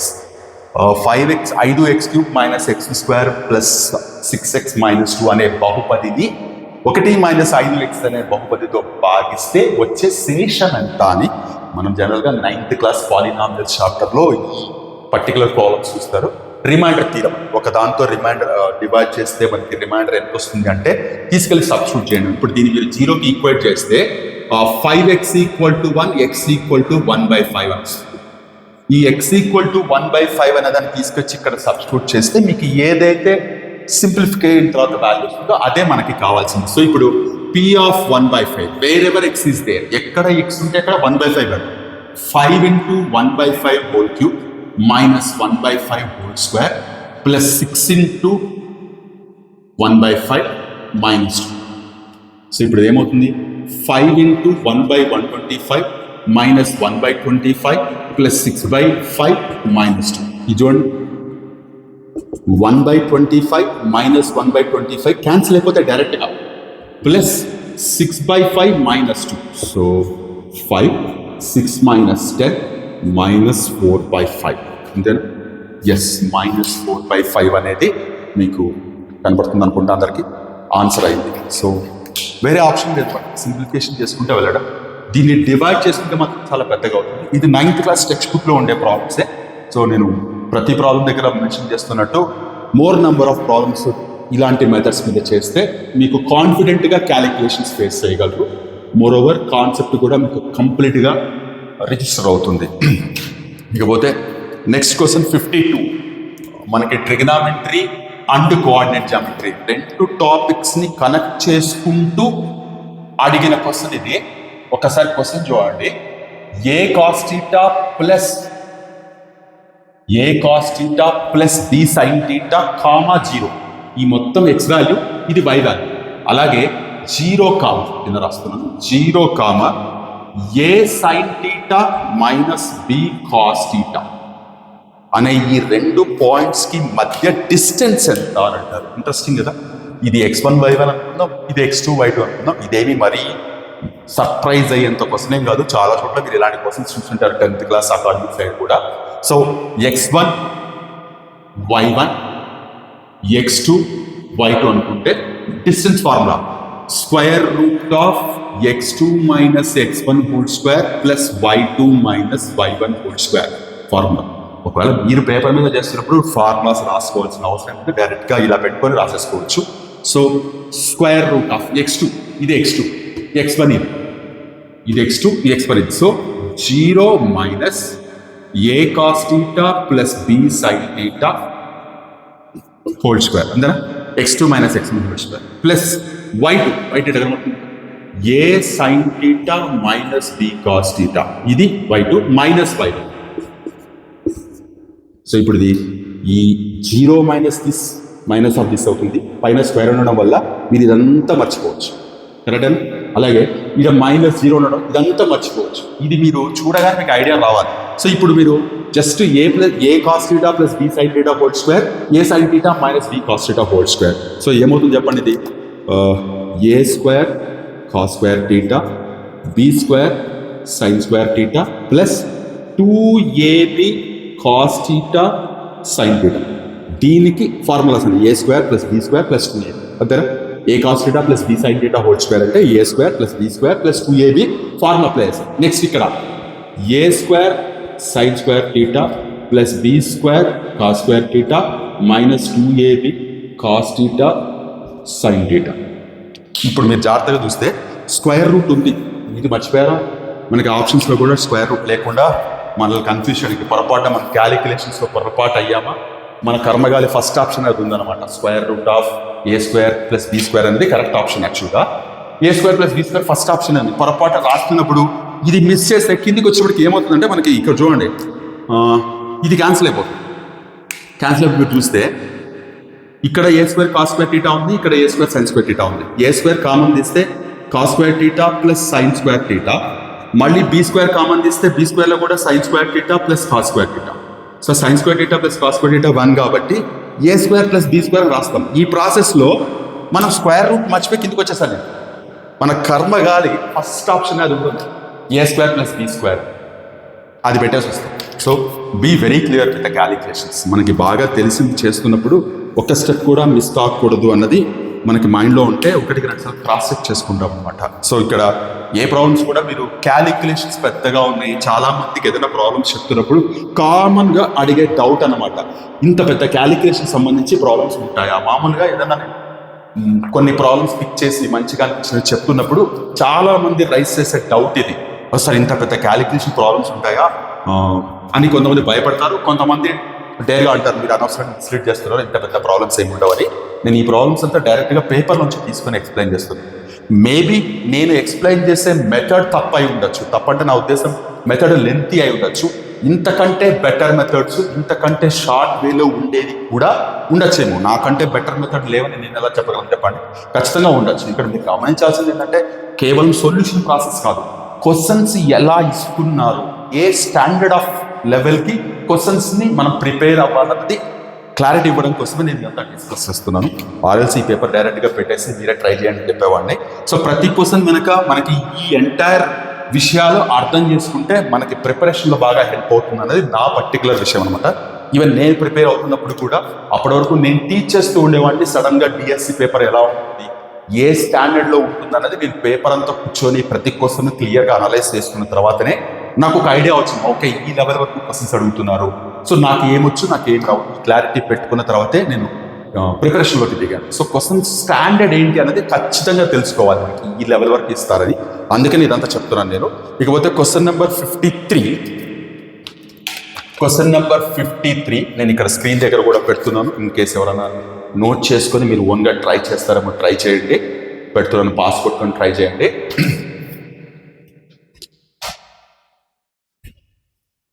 So చూడండి, ఏ x/2 కామా y+1/2, బి వచ్చేసి x+1 కామా y-3. ఈ ఏబి అనే లైన్ సెగ్మెంట్కి సి 5,-2 అనేది మిడ్ పాయింట్ అయితే what are the values of x and y? ఏబికి ఇది మధ్య బిందువు అయితే what is the values of x and y? మనకందరికీ తెలిసిందే x1 y1 x2 y2 అనుకుంటే మిడ్ పాయింట్ లేదా మధ్య బిందువు x1 plus x2/2 comma y1 plus y2/2. So ఇప్పుడు ఏమవుతుంది చెప్పండి, జాగ్రత్త. x1 x/2 plus x+1 whole divided by 2, అంతేనా? కరెక్టేనా? Comma y+1/2 plus y-3 whole divided by 2. ఈ మొత్తం దేనికి ఈక్వల్ అయ్యా అంటే 5-2కి ఈక్వల్. ఇప్పుడు మనం రిలవెంట్గా దీనికి ఈక్వల్ చేస్తే సరిపోతుంది కదా. సో 5 ఈక్వల్ టు, జాగ్రత్తగా చూడండి, ఇక్కడ కింద 2 రాస్తున్నాను. ఇది చూడండి, x ప్లస్ 2x ప్లస్ 2. ఈ 2 ఎక్కడికి వస్తుంది? దీని కిందకి వస్తుంది, అంతేనా? ఇది ఎల్సిఎం చేస్తే x ప్లస్ 2x ప్లస్ 2, ఈ 2 దీంతో మల్టిప్లై అవ్వాలి. సో ఇప్పుడు చూడండి, ఇది 20 equal to 3x plus 2, 18 equal to 3x, x equal to 6. Calculation ఈజీగా అర్థమవుతుంది కాబట్టి పెద్దగా ఎక్స్ప్లెయిన్ చేయాలి. సేమ్ థింగ్ ఇక్కడ -2 equal to 2, y+1 plus 2y -6. ఈ 2 ఎక్కడికి రావాలి? ఇది 4 అవ్వాలి, అంతేనా? సో -8 ఈక్వల్ టు 3y -5, అంతేనా? -5 ఇక్కడికి వస్తే -8 plus 5 equal to 3y, -3 equal to 3y, y equal to -1. So x equal to 6, y equal to -1 అనేది ఆన్సర్ ఆల్రెడీ బోల్డ్ చేసి ఇచ్చారు. సో ఇది ఈజీగా మీకు అర్థమైంది. సో మీరు చూస్తే కోఆర్డినేట్ జామెట్రీ ఇచ్చి ముందు ప్రాబ్లం ఏమో trigonometry and coordinate geometry club చేసుకుంటూ ప్రాబ్లం అడిగారు. ఇక్కడేమో ప్యూర్ మనకి కోఆర్డినేట్ జామెట్రీ ప్రాబ్లమ్స్ అడిగారు. మీరు నోటీస్ చేయాల్సింది ఏ ప్రాబ్లమ్స్ కూడా డైరెక్ట్గా టెక్స్ట్ బుక్లో లేవు. Only mid point formula text బుక్లో ఉంది, అలాగే ఇంతకుముందుది డిస్టెన్స్ ఫార్ములా టెక్స్ట్ బుక్లో ఉంది. ఉండే విషయాన్ని అక్కడ ఉండే ప్రాబ్లమ్స్తో మనం ఓకే జస్ట్ ఒక ఐడియా లాగా, బేసిక్ ఇన్ఫర్మేషన్ లాగా లేదా బేసిక్ ఐడియా పెట్టుకోవచ్చు, కమాండ్ కూడా తెచ్చుకోవచ్చు. దాన్ని డిఫరెంట్ సిచ్యువేషన్స్లో ఎలా వాడుతుంది కాన్ఫిడెంట్గా అన్నది మనకి ఇలాంటి ప్రాబ్లమ్స్ చెప్తారు, ఈ స్టాండర్డ్ వరకు ప్రాబ్లమ్స్ ఇస్తారు అని. సో ఇకపోతే next question 54th question statistics మీద ఇచ్చారు. సో ఏమి ఇచ్చారంటే నేను ఇక్కడ క్లియర్గా రాస్తున్నాను. ఒక టేబుల్ ఇచ్చారు, నేను ఇక్కడ మెన్షన్ చేస్తున్నాను అండ్ దెన్ చూపిస్తున్నాను. ఇక్కడ మీకు కావాలంటే నోట్ చేసుకోండి, పాస్ కొట్టుకొని నోట్ చేసుకోండి. ఏమి ఇచ్చారు? 10 to 15 నేను ఇలా నిలువుగా రాస్తాను, కంఫర్టబుల్ అవుతుంది మీకు. 10 to 15, 15 to 20, 20 to 25, 25 to 30, 30 to 35, 25, 30, 27, 35, 21 class interval frequency అని ఇలా ఇచ్చి జాగ్రత్తగా వినండి. వాళ్ళు అడిగిన క్వశ్చన్ ఏంటి అంటే, నేను ఆల్రెడీ చూపించాను కదా, మీకు నోట్ చేసుకుని ఉంటారు. వాళ్ళు అడిగిన క్వశ్చన్ ఏంటంటే, from the above data some of upper limit of median class, upper limit of median class plus lower limit of modal class,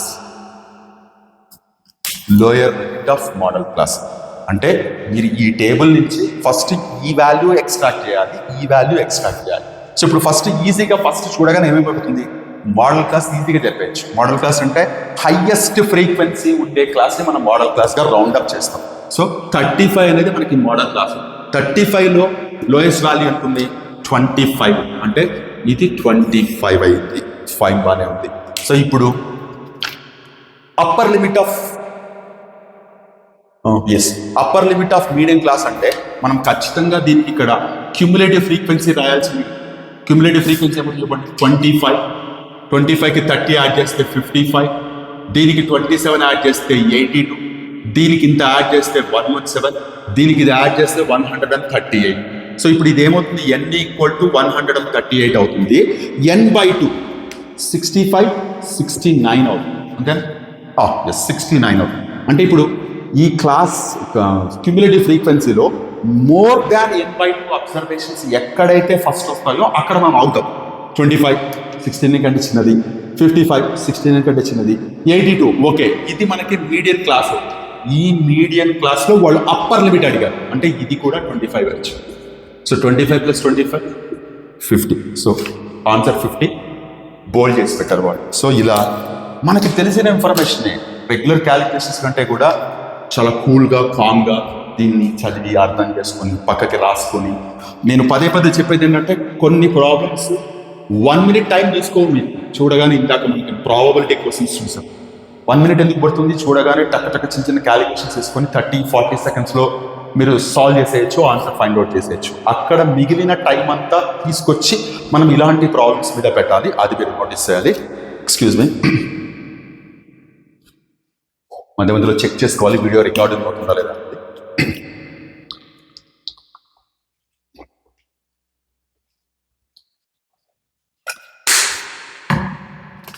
okay, ఇది 54 question. Next 55 question, 55th question. ఇక్కడ ఇచ్చారు, ఏమి ఇచ్చారంటే XI ఇచ్చారు, ఫ్రీక్వెన్సీ ఇచ్చారు. So ఇలా రాస్తున్నాను నేను, 2 4 6 10 p+5. ఇది వచ్చేసి 3 2 3 1 2. మనం జనరల్గా ఒక టేబుల్ ఇచ్చి క్లాస్ ఇంటర్వల్ ఫ్రీక్వెన్సీ ఇచ్చి చేసేటప్పుడు ఫ్రీక్వెన్సీని ఇవి రెండు మల్టిప్లై చేసి రాస్తుంది, కరెక్టే కదా. FI XI రాస్తాం. ఇక్కడ కూడా మీరు అది చేయాల్సింది, వేరే ఆప్షన్ లేదు. ఇట్ వాస్ గివెన్ మీన్ = 6 అని వాళ్ళే ఇచ్చారు. సో ఇక్కడ వేరే ఆప్షన్ లేదు, మనం చేసి తీరాల్సింది. సో ఇప్పుడు ఇక్కడ FIX అంటే ఈ రెండు మల్టిప్లై చేస్తే 6 8 18 10 2p+5. సో ఇప్పుడు మనం మీన్ ఎలా క్యాలిక్యులేట్ చేస్తాం, what is the formula for mean, sigma FIXI by sigma FI, అంతే కదా. సో ఇప్పుడు సిగ్మా FIXI ఇక్కడ కనపడతాం. సో ఇప్పుడు మీన్ ఆల్రెడీ వాళ్ళే ఇచ్చారు 6 అని, సిగ్మా FI ఇవన్నీ యాడ్ చేసి చూడండి, 3 + 2 5 అవుతుంది, 5 11. ఇప్పుడు ఇవన్నీ యాడ్ చేయండి, 6 + 8 14 14 24 24 ఒక 8 32 42 42 47 + 2 కరెక్టా. నేను యాడ్ చేసి 14 32 అవుతుంది, 42 + 5 47 + 2. ఇప్పుడు చూడండి, 66 = 47 + 2p 67. సో ఇప్పుడు ఇది పంపిస్తే ఏమవుతుంది చెప్పండి, ఇక్కడ 19 = 2p. నేను ఎక్కడో క్యాలిక్యులేషన్ మిస్ అయ్యారు, ఇది ఆర్ఎల్స్ నేనేమన్నా తప్పుగా చేశాను చూడండి. ఇక్కడ ఆన్సర్ ఏమో 5 అని ఇచ్చారు, ఇక్కడ ఆన్సర్ ఏమో 5 అని ఇచ్చారు, నాకైతే 5 రాలేదు. నేనేమన్నా పొరపాటుగా ఏదైనా క్యాలిక్యులేషన్ మిస్టేక్ చేశాను చూడండి. 2 3 = 6 4 2 = 8 10 2p ప్లస్ సారీ ఇది 10 కదా, ఇది 10 అన్నప్పుడు 14 32, 42, 52. 52. సో 52 అంటే 52 అంటే so 14 equal to 2p, p equal to 14/2, 7 వచ్చింది. ఇక్కడేమో 5 అని ఇచ్చారు. కానీ ఒకసారి మీరు చెక్ చేయండి, నేనేమైనా తప్పు చేశాను, ఒకవేళ నేను మిస్టేక్ చేస్తుంటే దయచేసి కామెంట్స్లో మెన్షన్ చేయండి, పలానా చోట మిస్టేక్ జరిగిందని నేను కూడా అప్డేట్ చేసుకుంటాను. సో యాక్చువల్గా 1 అవర్ దాటిపోతుంది వీడియో, అదొక టెన్షన్ ఉందన్నమాట, అందుకని హడావిడిగా చెప్తున్నాను. సో ఈ ప్రాబ్లం చూడండి. నెక్స్ట్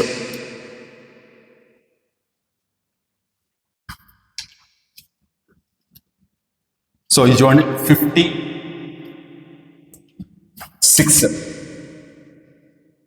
56th క్వశ్చన్ ఏమి ఇచ్చారంటే, ఇది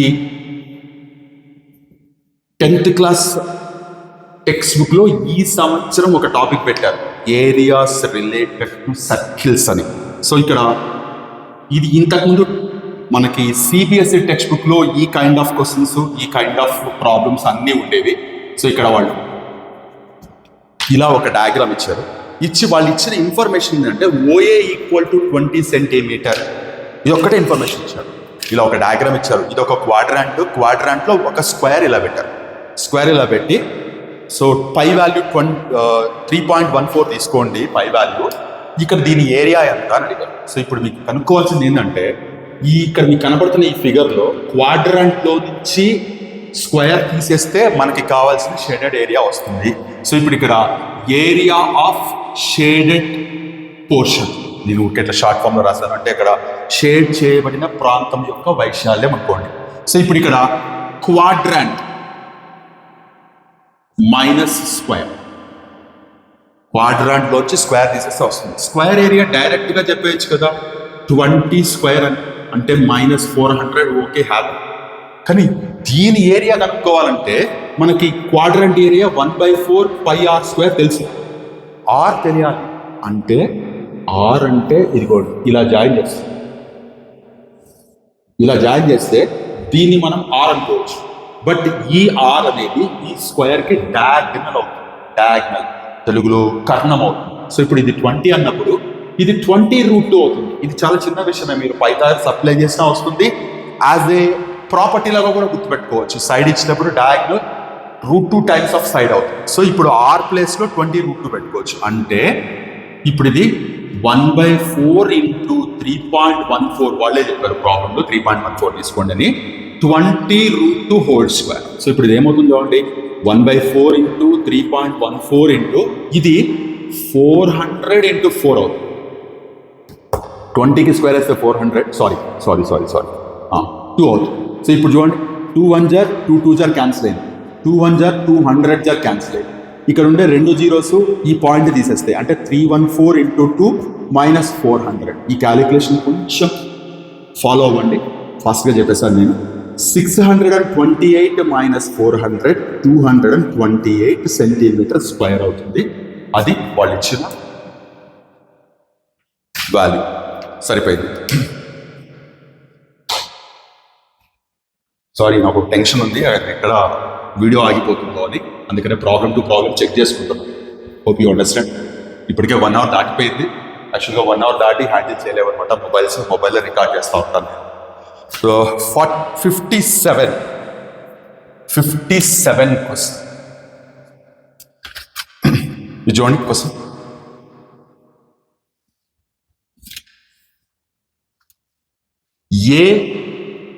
ABC అనే ఒక ట్రయాంగిల్ ఇలా ఇచ్చి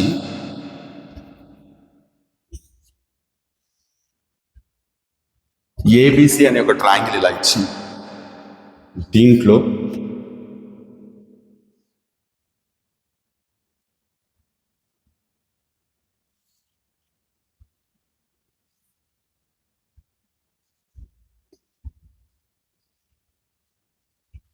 ఇలా డయాగ్రామ్ ఇచ్చారు క్లియర్గా, DEF ఇలా ఇచ్చారు. క్వశ్చన్ ఇక్కడ పెట్టి చూపిస్తున్నాను, మీరు ఏమైనా నోట్ చేసుకోవాలనుకుంటే నోట్ చేసుకోండి ఇది. సో దీంట్లో ఇన్ఫర్మేషన్ వాళ్ళు ఇచ్చింది. ఇది 5 అన్నారు, ఇది 10 అన్నారు, ఇది Y అన్నారు. ఇది 6 అన్నారు, ఇది ఎక్స్ అన్నారు. Then what is the value of x and y? So చూడండి ఏమవుతుంది. సో మీరు ఒకసారి జాగ్రత్తగా చూస్తే 10th క్లాస్లో బేసిక్ ప్రపోర్షనాలిటీ థీరం అని ఒకటి ఉంది. బేసిక్ ప్రపోర్షనాలిటీ థీరం ఏం చెప్తుంది? బేసిక్ ప్రపోర్షనాలిటీ థీరం ఏం చెప్తుంది? సపోజ్ ఏబీసీ ఇలా తీసుకుంటే పీక్యూ అనుకుంటే AP by PB equal to AQ by QC అవుతుంది. ఎప్పుడవుతుంది? ఈ రెండు ప్యారల్. ఇదే కాన్సెప్ట్ ఇక్కడ అప్లై చేస్తున్నాం మనం. సో మీరు ఫస్ట్ ఇన్ ట్రయాంగిల్ ఏబిఎఫ్ తీసుకోండి. ఏబిఎఫ్ అంటే ఇక్కడ వచ్చింది ఈ ట్రయాంగిల్ మీరు జాగ్రత్తగా చూడండి.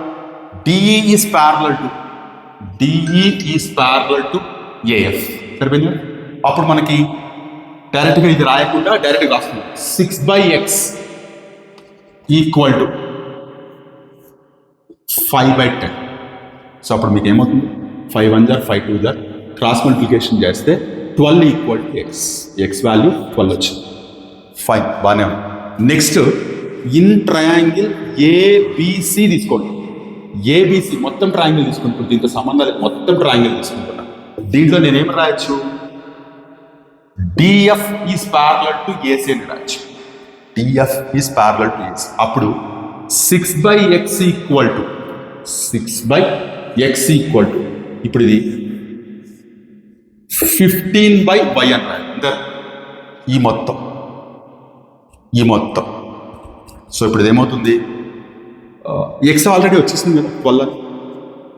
సో క్యాన్సిల్ చేస్తే 1/2. క్రాస్ మల్టిప్లికేషన్ చేస్తే y ఈక్వల్ టు 30 అని వచ్చింది. Yes, x equal to 2, y equal to 30. So ఇది 57 క్వశ్చన్. ఈ క్వశ్చన్ చూడండి. ఒక సర్కిల్కి diameter 10 centimetre. Diameter 10 centimetre. If the length of chord is 8 centimetre చూపిస్తుంది చూడండి. ఒక వృత్తానికి డయామీటర్ అంటే వ్యాసం 10 సెంటీమీటర్లు. అలాగే ఒక చాపమంటారు కార్డ్ని, తెలుగులో చాపం కాదు, ఈ కార్డ్ 8 సెంటీమీటర్. కార్డ్ని తెలుగులో ఏదో అంటారు. Then the distance of the chord from the centre. ఈ డిస్టెన్స్ ఎంత అని అడిగారు. సో ఇది చాలా సింపుల్ చూడండి. సో ఇది 5 అన్నారు కదా. సో ఇప్పుడు ఇది డయాగ్రామ్ వచ్చింది, మళ్ళీ నీట్గా వేస్తున్నాను. ఒక సర్కిల్ ఇలా ఉంది, దీనికి డయామీటర్ 10 అని. ఇక్కడ ఒక చిన్న కార్డ్ గీశారు, ఇది 8 సెంటీమీటర్స్. ఇది కూడా యాక్చువల్గా టెక్స్ట్ బుక్ ప్రాబ్లం. ఇప్పుడు కూడా మీరు చూస్తే టెక్స్ట్ బుక్లో మీకు సర్కిల్ చాప్టర్లో కనపడుతుంది. కాకపోతే as it is same problem కాదు. ఫస్ట్ ఆఫ్ ఆల్ ప్రాబ్లం చెప్పండి. ఇది 10 సెంటీమీటర్, ఇది 8 సెంటీమీటర్. ఈ డిస్టెన్స్ ఎంత అని అడుగుతున్నారు. ఈ డిస్టెన్స్ తెలియాలంటే మీకు తెలియాల్సింది సెంటర్ నుంచి కార్డ్కి పర్పెండిక్యులర్ వేస్తే అది ఖచ్చితంగా బైసెక్ట్ చేస్తుంది. 9th క్లాస్లో నేర్చుకున్నాం మనం. ఇది 4 అవుతుంది, ఇది 4 అవుతుంది. ఇప్పుడు ఇలా జాయిన్ చేస్తే ఇది రేడియస్ అవుతుంది. Radius 5 centimetre. వాళ్ళు చెప్పలేదు కదా డయామీటర్ 10 అన్నారు కాబట్టి ఇది 5. సో మీరు సింపుల్గా చూడగానే ఇది రైట్ ట్రయాంగిల్ కనపడుతుంది. ఒకటి 4 ఒకటి 5 అంటే ఖచ్చితంగా ఇది 10. So 3 centimetre is the distance of the chord from the centre. ఈ ప్రాబ్లం మీరు సర్కిల్స్ చాప్టర్ చూస్తే సర్కిల్స్ చాప్టర్లో మీకు ఇలా ఉంటుంది ప్రాబ్లం. ఒకటి 3 సెంటీమీటర్ 5 సెంటీమీటర్తో ఉంటే దీని లెంత్ కనుక్కోండి. ఇది 4, ఇది 4 + 8 అని రాస్తాం. 10th క్లాస్ టెక్స్ట్ బుక్లో సర్కిల్స్ చాప్టర్లో మనకి సెకండ్ ఎక్సర్సైజ్లో అనుకుంటా I think so 4th problem 5th problem ఇది ఉంది. ఆ ప్రాబ్లం తీసుకొచ్చి కాస్త మార్చి ఇచ్చారన్నమాట ఇది.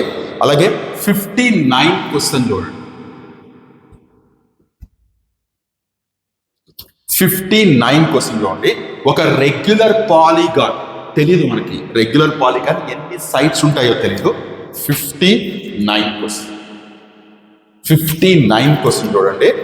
ఒక రెగ్యులర్ పాలిగాన్లో ఇంటీరియర్ యాంగిల్ 156 మెజర్ అయ్యింది. Then what is the number of sides of polygon? ఇది కాస్త ఇన్నోవేటివ్గా చేస్తే ఈజీగా టక్కన ఐడియా వచ్చేస్తుంది మీకు. సో 156 అనేది ఇంటీరియర్ యాంగిల్ అయితే ఎక్స్టీరియర్ యాంగిల్ ఎంత అవుతుంది? రెండు యాడ్ చేస్తే మనకి 180 కావాలి కదా, అంటే 24. సో మనకి each exterior angle of regular polygon is 360/n. అంటే ఇప్పుడు 3 సైడ్స్ ఉన్నాయి అనుకోండి, 360 ఎక్స్టీరియర్ యాంగిల్గా చెప్పింది, ఎస్ బయట ఉండే యాంగిల్ 360/3. 120 అనేది మీకు ఈక్విలేటర్ ట్రయాంగిల్కి బయట యాంగిల్. అదే స్క్వేర్ తీసుకుంటే 90 వస్తుంది. అదే పెంటగాన్ తీసుకుంటే 360/5. 5 తీసుకుంటే ఎంత వస్తుంది మనకి? 60, 72 అయినా ఓకే 72 వస్తుంది. ఇట్లా 360 అనేది సరిపోతుంది. ఇప్పుడు ఇక్కడ each exterior angle theta equal to 360/n. Theta equal to 360/n. Transpose చేయండి, n ఈక్వల్ టు 360/θ రాసుకోవచ్చు కదా. సో ఇప్పుడు 24 వచ్చిందా?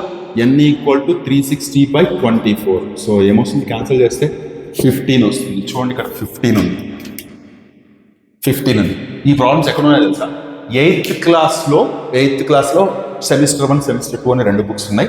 ఫస్ట్ సెమిస్టర్లోనే థర్డ్ ఆర్ ఫోర్త్ చాప్టర్ మీకు అండర్స్టాండింగ్ క్వాడ్రిలేటరల్స్ అనే చాప్టర్ ఉంది. చాప్టర్లో చాలా బ్యూటిఫుల్ ప్రాబ్లమ్స్ ఉన్నాయి.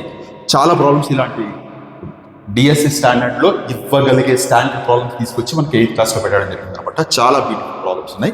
దాన్ని బేస్ చేసుకుని అడిగిన క్వశ్చన్ ఇది. ఇక్కడ రకరకాల క్వశ్చన్స్ ఫ్రేమ్ చేయొచ్చు. మీరు 8th క్లాస్ టెక్స్ట్ బుక్ కనుక ఫాలో అయితే ఇలాంటి ప్రాబ్లమ్స్ చాలా కనబడతాయి.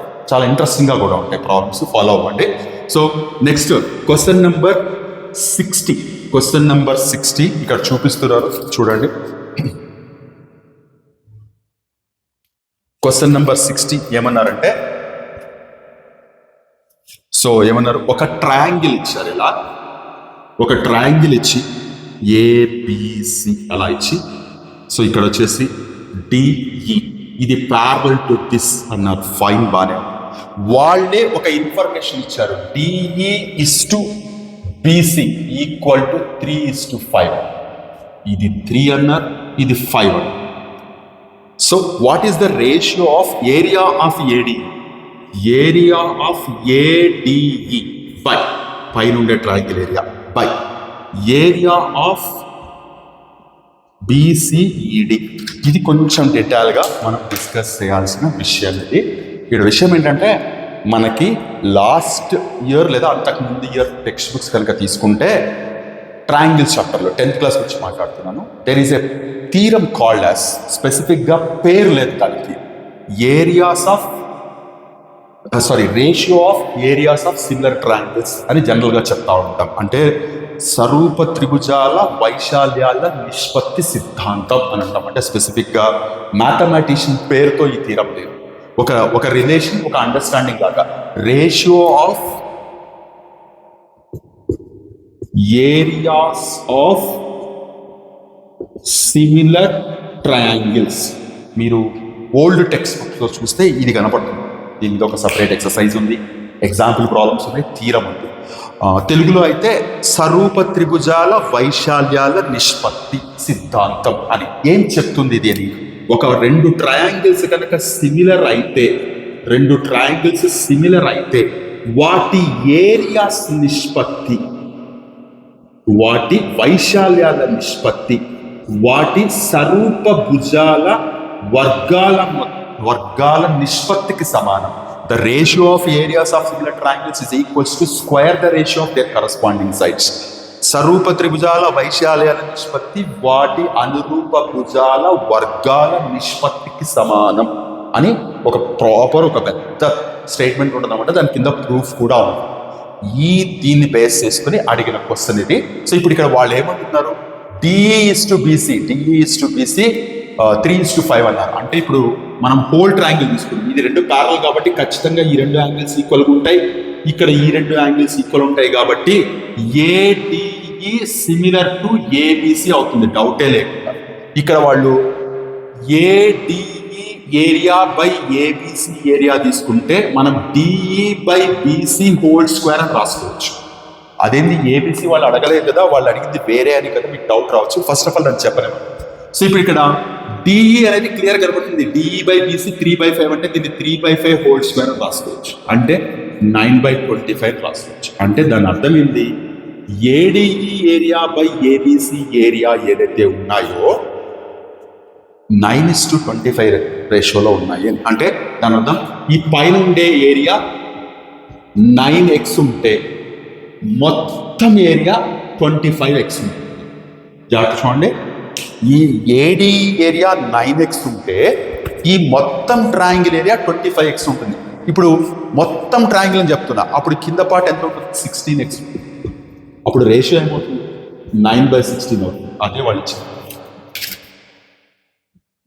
ఇది మీరు ఇప్పుడు నేను చెప్పిన ఈ ప్రాబ్లం ఇంట్రెస్టింగ్గా ఉంది, ఈ కాన్సెప్ట్ మనం వినలేదనుకుంటే హార్డ్లీ ఒక 1/2 అవర్ to 1 అవర్ టైం పడుతుంది. ఈ కాన్సెప్ట్, ఈ ప్రాబ్లమ్స్ ఓల్డ్ టెక్స్ట్ బుక్ తీసుకొని ఎగ్జాక్ట్గా నాకు పేజ్ నెంబర్స్ గుర్తులేవు, ఎందుకంటే టెక్స్ట్ బుక్స్ మారి కొత్త టెక్స్ట్ బుక్స్ కూడా వచ్చాయి. పాత టెక్స్ట్ బుక్స్ ఉండేవాళ్ళు, పాత టెక్స్ట్ బుక్స్ అంటే మరీ పాత కాదు నా ఉద్దేశం, లాస్ట్ ఇయర్ టెక్స్ట్ బుక్స్ తీసుకున్నా మీకు కనపడతాయి. అక్కడ మీకు ఒక ఎక్సర్సైజ్ మొత్తం దీని మీద ఉన్నాయి ప్రాబ్లమ్స్, చాలా బ్యూటిఫుల్ ప్రాబ్లమ్స్ ఉన్నాయి. ఒకవేళ నాకు కుదిరితే నేను ఫోటో తీసి తర్వాత ఎప్పుడైనా అంటే మీన్స్ ఇదే రోజు కమ్యూనిటీ ట్యాబ్లో పెట్టడానికి ట్రై చేస్తాను. క్వశ్చన్ నెంబర్ 60 గుర్తుపెట్టుకున్నాను నేను. క్వశ్చన్ నెంబర్ 60కి సంబంధించిన సిద్ధాంతము అండ్ ప్రాబ్లమ్స్ అని నేను మెన్షన్ చేస్తాను. దాంట్లో ఉండే ప్రాబ్లమ్స్ ఏంటి మీకు ఒక ఐడియా వస్తుంది. సో ఇది క్వశ్చన్ నెంబర్ 60 గురించి. నెక్స్ట్ క్వశ్చన్ నెంబర్ 61 మెన్సురేషన్ మీద. కొంతమంది ఫార్ములాస్ అవి ఇది అనేటప్పటికీ భయపడిపోతారు, బట్ మెన్సురేషన్ ఎప్పుడైనా స్కోరింగ్ చాప్టర్, ఎక్కువగా కాన్సెప్ట్ గుర్తుపెట్టుకోవడం కంటే మెకానికల్ క్యాలిక్యులేషన్స్ చేయాల్సిన ప్రాబ్లం ఇది, చాప్టర్ ఇది. సో వీళ్ళు ఏమన్నారంటే ఇక్కడ క్వశ్చన్ చూపిస్తున్నాను, క్వశ్చన్ నెంబర్ 61. క్వశ్చన్ నెంబర్ 61 ఏమి ఇస్తున్నారు? 8 solid spheres of same size are made by melting a solid metallic cylinder of base diameter 6 centimeter. Sorry నేను స్పియర్ వేశాను. ఒక base diameter 6 centimetre, height 32 centimetre, ఇలా ఉండే ఒక సాలిడ్ సిలిండర్ని మెల్ట్ చేసి 8 స్పియర్స్ని ఫామ్ చేశారు. Then what is the diameter of each of the sphere? తెలుగులో చెప్పాలంటే భూమి యొక్క వ్యాసము 6 సెంటీమీటర్లు, ఎత్తు 32 సెంటీమీటర్లు ఉండే ఒక లోహపు స్తూపాన్ని కరిగించి 8 సమాన వ్యాసార్థాలు గల లేదా వ్యాసాలు గల చిన్న చిన్న గోళాలుగా మార్చినప్పుడు ఒక్కొక్క గోళం యొక్క వ్యాసం ఎంత? వాళ్ళు అడిగింది what is the diameter of each of the spear అని అడిగారు. సో ఇప్పుడు ఇక్కడ మీరు అర్థం చేసుకోవాల్సింది ఏంటంటే ఒక సాలిడ్ని ఇంకొక ఫామ్లోకి మారుస్తున్నప్పుడు, అంటే కరిగించి వేరే ఫామ్లోకి మారుస్తున్నప్పుడు వాటి యొక్క షేప్స్ మారిపోతూ ఉంటాయి, కానీ వాటి యొక్క వాల్యూమ్ అలాగే. అంటే దీన్ని 8 చిన్న చిన్న గోళాలుగా మార్చినప్పుడు దీని వాల్యూమ్ ఎంత ఉంటుందో ఇక్కడ ఉండే వాటి అన్నిటిని కలిపితే వచ్చే వాల్యూమ్ కూడా సేమ్ ఉంటుంది. అంటే అది మేము ఎలా రాసుకుంటాం? వాల్యూమ్ ఆఫ్ సిలిండర్, తెలుగులో చెప్పాలంటే స్తూపం యొక్క ఘన పరిమాణం equal to 8 into volume of sphere, గోళం యొక్క ఘన పరిమాణము ఇంటూ 8, అంటే 8 చేశారు కాబట్టి volume of cylinder equal to 8 into volume of గోళము లేదా స్పియర్. సో ఇప్పుడు ఇక్కడ formula πr²h equal to 8 into 4/3 into πr³. అంటే పోలండి, దీన్ని మనం క్యాపిటల్ ఆర్ పెట్టుకుందాం, దీన్ని స్మాల్ ఆర్ పెట్టుకుందాం. What is this 4/3 πr³? Volume of each sphere. What is this 1/3 πr²h? Volume of cylinder. వాళ్ళు చెప్పింది ఈ సిలిండర్ కరిగించి చిన్న చిన్న గోళాలు చేస్తాము, మరి దీని వాల్యూమ్ లేదా డయామీటర్ ఎంత? సో ఇప్పుడు మీరు చూస్తే ఇమ్మీడియట్గా ఇక్కడ ఉండే పై క్యాన్సిల్ అయిపోతుంది. సో ఇప్పుడు ఇక్కడ డయామీటర్ 6 అన్నారు, రేడియస్ ఏమవుతుంది? హైట్ 32 అన్నారు, రాస్తుంది. సో ఇప్పుడు చూడండి 8 ఇంటూ 4/3 ఇంటూ r³. సో మీరు చూస్తే ఇక్కడ ఉండే 32 క్యాన్సిల్ అయిపోతుంది. ఈ 3 ఇటువైపు తీసుకొచ్చుకోండి, 3³ అవుతుంది, is r³. Therefore r equal to 3 చెప్పచ్చు కదా. జాగ్రత్త, మన కర్మ కాలితే ఎట్లా ఉంటుందంటే క్వశ్చన్ నెంబర్ 62 చూడండి. క్వశ్చన్ నెంబర్ 61 చూడండి. ఆప్షన్ 3 కనబడుతుంది, ఇక్కడ ఆన్సర్ 3 వచ్చింది. ఏమీ ఆలోచించకుండా టక్కన వచ్చేసి 3 పెట్టేస్తారు. వాళ్ళు అడిగింది ఏంటి? డయామీటర్ అంటే. సో ఇప్పుడు r3 వస్తే దేర్ఫోర్ డయామీటర్ ఈక్వల్ టు 6. అంతా చేస్తాం, క్వశ్చన్ పూర్తిగా చదవకుండా మీరు చూస్తే ఆప్షన్ 3 కనుక టక్కని పెట్టేస్తాం. సో చాలా కేర్ఫుల్గా ఉండండి. మీకు హడావిడిగా ఆన్సర్స్ పెట్టడం అనేది మనకి ఖచ్చితంగా పెద్ద లాస్ క్రియేట్ చేస్తాయి, ఎస్పెషల్లీ లాస్ట్ ఎగ్జామ్స్లో. అన్నీ బాగుండి జాబ్ వస్తే ఫైన్, ఒకవేళ ఈ ఒక్క మిస్టేక్ వల్ల జాబ్ అయిననుకోండి లైఫ్ లాంగ్ రిగ్రెట్గా ఫీల్ అవుతూ ఉండాలి. ఈవెన్ నేను ఎగ్జామ్ రాసేటప్పుడు కూడా ఇలా ఓవర్గా ఎగ్జైట్ అయిపోయి సరిగ్గా క్వశ్చన్ చదవకుండా, చదివింది సరిగ్గా చూడకుండా టక్కని ఓవర్ కాన్ఫిడెన్స్తో 3 మిస్టేక్స్ చేశాను. ఇప్పటికీ నా క్వశ్చన్ పేపర్ అలాగే రాసింది, వాటి మీద క్లియర్గా రాస్తున్నాను, యువర్ అన్ ఈడియట్ అని రాస్తున్నాను అనమాట. తర్వాత ఇంతకుముందు వీడియోస్లో కూడా ఒక 2 సార్లు చెప్పాను నేను ఈ విషయం. సో క్వశ్చన్ నెంబర్ 62 చూడండి. Question number 62, from the top of a tower. 62 చూడండి. 62 ఇది చూడగానే అర్థమైపోయింది మీకు. అప్లికేషన్స్ ఆఫ్ ట్రిగనామెట్రీ లేదా హైట్స్ అండ్ డిస్టెన్సెస్, ఎత్తులు దూరాలు, త్రికోణమితి అనువర్తనాలు తెలుగు మీడియంలో అయితే. So from the top of a tower, ఒక టవర్ ఇలా ఉంది. From the top of a tower, angle of depression of 2 points at the distance. Angle of depression, angle of depression అప్పుడు అలా పైన ఆరం అంకేస్తాం. ఇది angle of depressions. 4 metre and 9 metre from the base of tower. అంటే ఇక్కడ నుంచి ఒకటి వచ్చేసి 4 మీటర్స్లో ఉంది, ఒకటి వచ్చేసి 9 మీటర్స్లో ఉంది. మీరు నోటీస్ చేయాల్సిన విషయం, ఇప్పటిదాకా నేను 22 ప్రాబ్లమ్స్ చెప్పాను. 22nd ప్రాబ్లం అంటే ఇప్పుడు చెప్తాను. ఇది ఒక్కటే డైరెక్ట్గా టెక్స్ట్ బుక్ నుంచి ఇచ్చారు ప్రాబ్లం. టెక్స్ట్ బుక్ నుంచి డైరెక్ట్గా ఇదే నెంబర్స్తో ఇదే ప్రాబ్లం 10th క్లాస్ టెక్స్ట్ బుక్లో ఉంది ఈ ప్రాబ్లం ఇది. So what is the height of tower? ఇంకోటి విషయం ఏంటంటే ఈ 2 యాంగిల్స్ ఆర్ కాంప్లిమెంటరీ. ఈ 2 యాంగిల్స్ కాంప్లిమెంటరీ. కాంప్లిమెంటరీ అంటే తెలుగులో పూరకాలు ఉంటాయి, పూరక కోణాలు. అంటే ఒక యాంగిల్ థీటా అనుకుంటే ఇంకొక యాంగిల్ 90 మైనస్ థీటా. ఈ ప్రాబ్లం డైరెక్ట్గా మీరు టెక్స్ట్ బుక్లో చూస్తారు మీరు. వాళ్ళు వాట్ ఈస్ ద హైట్ అని. సో ఇక్కడ చాలా సింపుల్గానే ABCD అని ఇలా పెట్టుకుంటే, సో మనం ఫస్ట్ స్మాల్ ట్రయాంగిల్తో స్టార్ట్ చేద్దాం. ఇన్ ట్రయాంగిల్ DCB ట్రయాంగిల్లో H కనబడుతుంది, 4 కనబడుతుంది కాబట్టి tan θ = H/4 అని రాసుకుంటున్నా. ఇది ఇలా ఇంతకు మించి చేసేదేంటి. నా ఇన్ ట్రయాంగిల్ ACD H కనబడుతుంది, 9 కనబడుతుంది. tan of 90 minus θ = H/9. 5 బానే. tan of 90 minus θ ఏమవుతుంది? cot θ అవుతుంది. cot θ = H/9. cot θ ని మళ్ళీ tan లోకి ఏమని రాయొచ్చు? 1/tan θ = H/9 రాయొచ్చు. 1/tan θ H/9 అయితే tan θ అనేది 9/H అవుతుంది కదా. ఇక్కడ 1 అనేమో tan θ = H/4 అని రాశారు, ఇక్కడేమో 9/H వచ్చింది. So from 1 and 2 H/4 = 9/H, H² = 36, H = 6. ఒకవేళ టెక్స్ట్ బుక్లో ప్రాబ్లం బాగా చేసిన వాళ్ళు టక్కన ఎవరైనా దీని ఆన్సర్ 6 అని వెంటనే చెప్పేస్తారు. టీచ్ చేసిన వాళ్ళకైతే ఈ ప్రాబ్లం చూడగానే 6 సెంటీమీటర్ అంటే ఆల్రెడీ మ్యాథ్స్ టీచర్స్గా పనిచేసిన వాళ్ళకైతే ఇదేం సాల్వ్ చేయాల్సిన అవసరం లేదు, టక్కని చెప్పేస్తారు. Product of these 2 and the square రాసేస్తే మనకు ఆన్సర్ వస్తుంది. ఈ ప్రాబ్లమ్ని ఇంకా అప్గ్రేడ్ చేయొచ్చు. అప్గ్రేడ్ చేయడం అంటే ఇక్కడ 4, 9 తీసేసి x+5 ఇలా పెట్టి ఇంకా కాంప్లికేట్ చేయొచ్చు ప్రాబ్లం. కాన్సెప్ట్ అదే, ప్రాబ్లమ్ని కాంప్లికేట్ చేయొచ్చు. సో ఇలా అప్లికేషన్స్ ఆఫ్ ట్రిగనామెట్రీ మీద. సో చూడండి, ఇది యాక్చువల్గా సింపుల్ క్యాలిక్యులేషన్స్ కాదు. ఫస్ట్ టైం చేసేవాళ్ళు అయితే మీరు ఖచ్చితంగా ఇదంతా చేసి తీరాల్సిందే. షార్ట్ ఫామ్లో టక్క పేపర్ మీద వేసేసుకుంటే వచ్చేస్తుంది చెప్పడానికి కూడా లేదు, డీటెయిల్గా వేసుకోవాల్సిందే. సో ఇది 62 క్వశ్చన్. ఇకపోతే 63 క్వశ్చన్ కూడా మనకి ట్రిగనామెట్రీ నుంచి ఇచ్చారు, కాకపోతే ఇది ఈజీగానే మీరు ఐడెంటిఫై చేసేస్తారు. ఏమి ఇచ్చారంటే 2 times of sin 77 / cos 30 whole square plus 3 times of cos 77 / sin 30 whole square minus 2 secant square 45. ఇలా ఇచ్చారు. సో ఇది చూడగానే అర్థమైపోవాల్సింది కాంప్లిమెంటరీ యాంగిల్స్. ఈ రెండు చూడండి, యాడ్ చేస్తే 90 అవుతుంది, యాడ్ చేస్తే 90 అవుతుంది. sin θ cos θ, sin θ cos 90 minus θ లేదా cos θ sin 90 minus θ ఒకదానికొకటి కాంప్లిమెంటరీ రేషియోస్ అవుతాయి. కాబట్టి ఖచ్చితంగా మీరు ఐడెంటిఫై చేస్తే ఎగ్జాక్ట్గా సపోజ్ cos 77 ఉంది, దీన్ని మీరు sin 90 minus 77 అని రాసుకోవచ్చు. సో sin 90 minus 77 13 అవుతుంది. అంటే cos 77 ప్లేస్లో sin 13 రాసుకోవచ్చు. పైన sin 13 కింద sin 30 అంటే క్యాన్సిల్ అయిపోతుంది.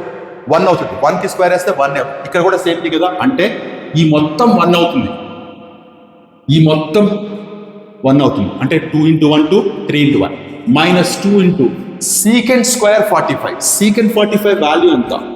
secant 45 cos 45 value 1/√. secant 45 value √2 అనేది వాల్యూ స్క్వేర్ వేస్తున్నాం అంటే 2 అవుతుంది, అంటే 2 into 2 5 - 4 which is nothing but 1. సరిపోయింది. సో నౌ లాస్ట్ 3 క్వశ్చన్స్, నేను లాస్ట్ 4 క్వశ్చన్స్, 67 క్వశ్చన్ వరకు. ఎస్, ఒకసారి చూడండి. మనకి ఇది టెక్స్ట్ బుక్ లో క్వశ్చన్స్. ఐ థింక్ ఈ నెంబర్స్ నాకు సరిగ్గా గుర్తులేవు. టెక్స్ట్ బుక్ లో క్వశ్చన్స్ ఇలాంటి చాలా ప్రాబ్లమ్స్ టెక్స్ట్ బుక్ లో కూడా ఉన్నాయి. ఈవెన్ మీరు ఈ ప్రాబ్లం అలాగే నోట్ చేసుకుని ఒకవేళ ఎవరికైనా ఆర్డి శర్మ ఉంటే మీరు రెఫర్ చేయండి. ఖచ్చితంగా ఆర్డి శర్మలో సేమ్ నెంబర్స్తో క్వశ్చన్ కాబట్టి, అంటే ఆర్డి శర్మలో టెక్స్ట్ బుక్ లో ఉండే క్వశ్చన్స్ యాస్టీస్ గా పిక్ చేసుకుని వచ్చి దాన్ని రిలేట్ చేసుకుంటూ చాలా క్వశ్చన్స్ క్రియేట్ చేయబడి ఉంటాయి. That is the beauty of RD Sharma books. 64 question. 64 question ఏంటంటే √2 + √8 + √80 అండ్ సో ఆన్ తీసుకెళ్ళి సమ్ ఆఫ్ n టర్మ్స్ ఇలాంటి రాసుకుంటూ వెళ్తే n టర్మ్స్ ఎంత అంటే చాలా చిన్న ప్రాబ్లం ఏంటి. మీరు చూస్తే జామెట్రిక్ ప్రోగ్రెషన్ అలా ఉంటుంది, అది చాలా మైన్యూట్ థింగ్ ఇది. దీన్ని √2 అనే రాసేయచ్చు. దీన్ని చూడండి, √8ని √4 into 2 అని రాయొచ్చు, అంతేనా? √4 √2 అని కూడా రాయొచ్చు కదా నేను. అప్పుడు ఇదేమో 2√2 అంటే √2, ఇది √2, ఇది వచ్చేసి 2√2. ఇది మీరు √18ని √9 into 2 అని రాయొచ్చు, 3√2 అవుతుంది. 3√2. సో ఇప్పుడు చూడండి, 1√2, 2√2, 3√2 అండ్ సో ఆన్. ఇప్పుడు అన్నిట్లో నుంచి మీరు √2 కామన్ ఏమొస్తుంది? మీకు 1 + 2 + 3 + అండ్ సో ఆన్ కదా వచ్చేది. వాళ్ళు ఇదంతా సమ్ చేస్తే ఏమవుతుంది? సమ్ ఆఫ్ టర్మ్స్ అడిగారు, సమ్ చేసి అడిగారు. సో సమ్ చేస్తున్నాను, √2 కామన్ చేశాను. ఇది చూడండి, అప్ టు n. అసలు ఈ కాన్సెప్ట్ ఎక్కడ టెక్స్ట్ బుక్ లో డైరెక్ట్ గా కనబడుతుంది. లోయర్ క్లాసెస్ లో మనం కొన్ని సిచ్యువేషన్స్ లో నేర్చుకుంటాం. ఇది సమ్ ఆఫ్ n టర్మ్స్ లేదా some of n natural numbers formula, n of n + 1/2, అంతేనా? n of n + 1/2 ఇంటూ √2 నేను ఉంది కాబట్టి. సో మీరు చూస్తే ఏమి చదవండి, ఇప్పుడు ఇక్కడ n of n + 1 ఓకే, కింద 2ని √2 into √2 రాసుకోవచ్చు, పైన ఉండే √2తో క్యాన్సిల్ చేస్తే n of n + 1/√2 ఇదే చదవండి. సో ఇలా కొన్నిసార్లు మనకి ఎక్కడో చాలా చిన్నగా నేర్చుకున్న ఒక చిన్న కాన్సెప్ట్ మీద ప్రాబ్లం ఇవ్వచ్చు. యాక్చువల్గా కరెక్ట్గా ఈ n of n + 1/2 ఫార్ములాస్ అన్ని యాజ్ ఎ స్పెసిఫిక్ కాన్సెప్ట్స్ లాగా టెక్స్ట్ బుక్స్లో లేవు. Some of natural numbers, some of odd numbers, some of even numbers అనేది అక్కడక్కడ మీకు ర్యాండమ్గా దొరుకుతాయి. స్క్వేర్స్ అండ్ స్క్వేర్ రూట్స్ అనే టాపిక్లో some of odd numbers, some of even numbers formula ఉంది. న్యాచురల్ నంబర్స్ యొక్క ఫార్ములా అర్థమెటిక్ ప్రోగ్రెషన్స్లో ఉంది. Some of n terms of AP calculate చేసినప్పుడు అక్కడ మెన్షన్ చేశారు.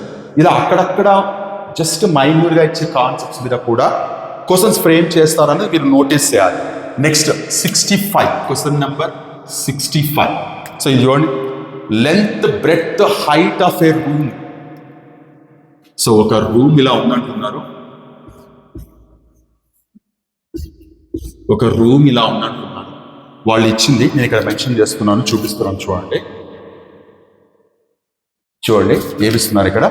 Length breadth height of a room are, జాగ్రత్త చూడండి, 8 meter 25 centimeter, 6 meter 75 centimeter, 4 meter 50 centimeter ఇలా ఇచ్చారు. Then the length of longest rod that can measure 3 dimensions of room exactly. Yes, చాలా interesting గా frame చేసిన క్వశ్చన్ ఇది. So ఇప్పుడు దీని లెంత్ ఇది, దీని లెంత్ ఇది, దీని లెంత్ ఇది. ఈ 3 లెంత్ బ్రెడ్త్ హైట్ ని మెజర్ చేయడానికి ఒక స్టిక్ తీసుకోవాలి. What would be the longest length of, that is not the longest length, diagonal నుంచి అడగట్లా, వీటిని మెజర్ చేయడానికి తీసుకోవాల్సిన స్టిక్ యొక్క లాంగెస్ట్ లెంత్ ఎంత అంటున్నారు. That simple thing to understand. HCF కనుక్కోవాలి, highest common factor of these 3 values. ఈ 3 వాల్యూస్ యొక్క హైయెస్ట్ కామన్ ఫ్యాక్టర్ హెచ్సిఎఫ్ కనుక్కుంటే మనకి కావాల్సిన ఆన్సర్ వస్తుంది. సో ఇక్కడ హెచ్సిఎఫ్ కనుక్కోవడానికి చూడండి, 8 మీటర్ 25 సెంటీమీటర్ అంటే 825 తీసుకోవచ్చు కదా. ఇది వచ్చేసి 675 తీసుకోవచ్చు, ఇది వచ్చేసి 450 తీసుకోవచ్చు. సో ఇప్పుడు వీటన్నిటికీ 125 ఏం తీసుకోవచ్చు అంటే నేను డైరెక్ట్గా ఓవర్గా గెస్ చేయడానికి ట్రై చేస్తున్నాను. ఇక్కడ మీకు సార్ హెచ్సిఎఫ్ అన్న ఐడియా వచ్చేస్తే హెచ్సిఎఫ్ ఎలాగైనా కనుక్కోండి, 2 తీసుకొని కనుక్కోండి. ఇక్కడ డైరెక్ట్గా 75 అనే ఆన్సర్ కనపడుతుంది. So 75 centimetre will be the longest stick required to measure all these 3. So ఇక్కడ మీరు అర్థం చేసుకోవాల్సింది, ఈ పేపర్లో ఇప్పటి వరకు మనం డిస్కస్ చేసిన వాటిలో ఎల్సిఎం మీద ఒక క్వశ్చన్ వచ్చింది, హెచ్సిఎఫ్ మీద కూడా క్వశ్చన్ వచ్చింది. ఇవన్నీ మనకి నెంబర్ థియరీకి సంబంధించిన క్వశ్చన్స్. సో అది మీరు నోటీస్ చేస్తూ ఉండాలి. సో ఇకపోతే 66 క్వశ్చన్ ఏమి ఇచ్చారంటే జాగ్రత్త చూడండి. ఏ వచ్చేసి సెట్స్ మీద ఇచ్చారు, x where x equal to 2a, but ఇక్కడ 3 లెస్ దాన్ ఏ లెస్ దాన్ 8 అని ఇచ్చారు. అంటే ఏ అనేది ఒక న్యాచురల్ నంబర్, ఏ అనేది ఒక న్యాచురల్ నంబర్ ఇలా ఇచ్చారు.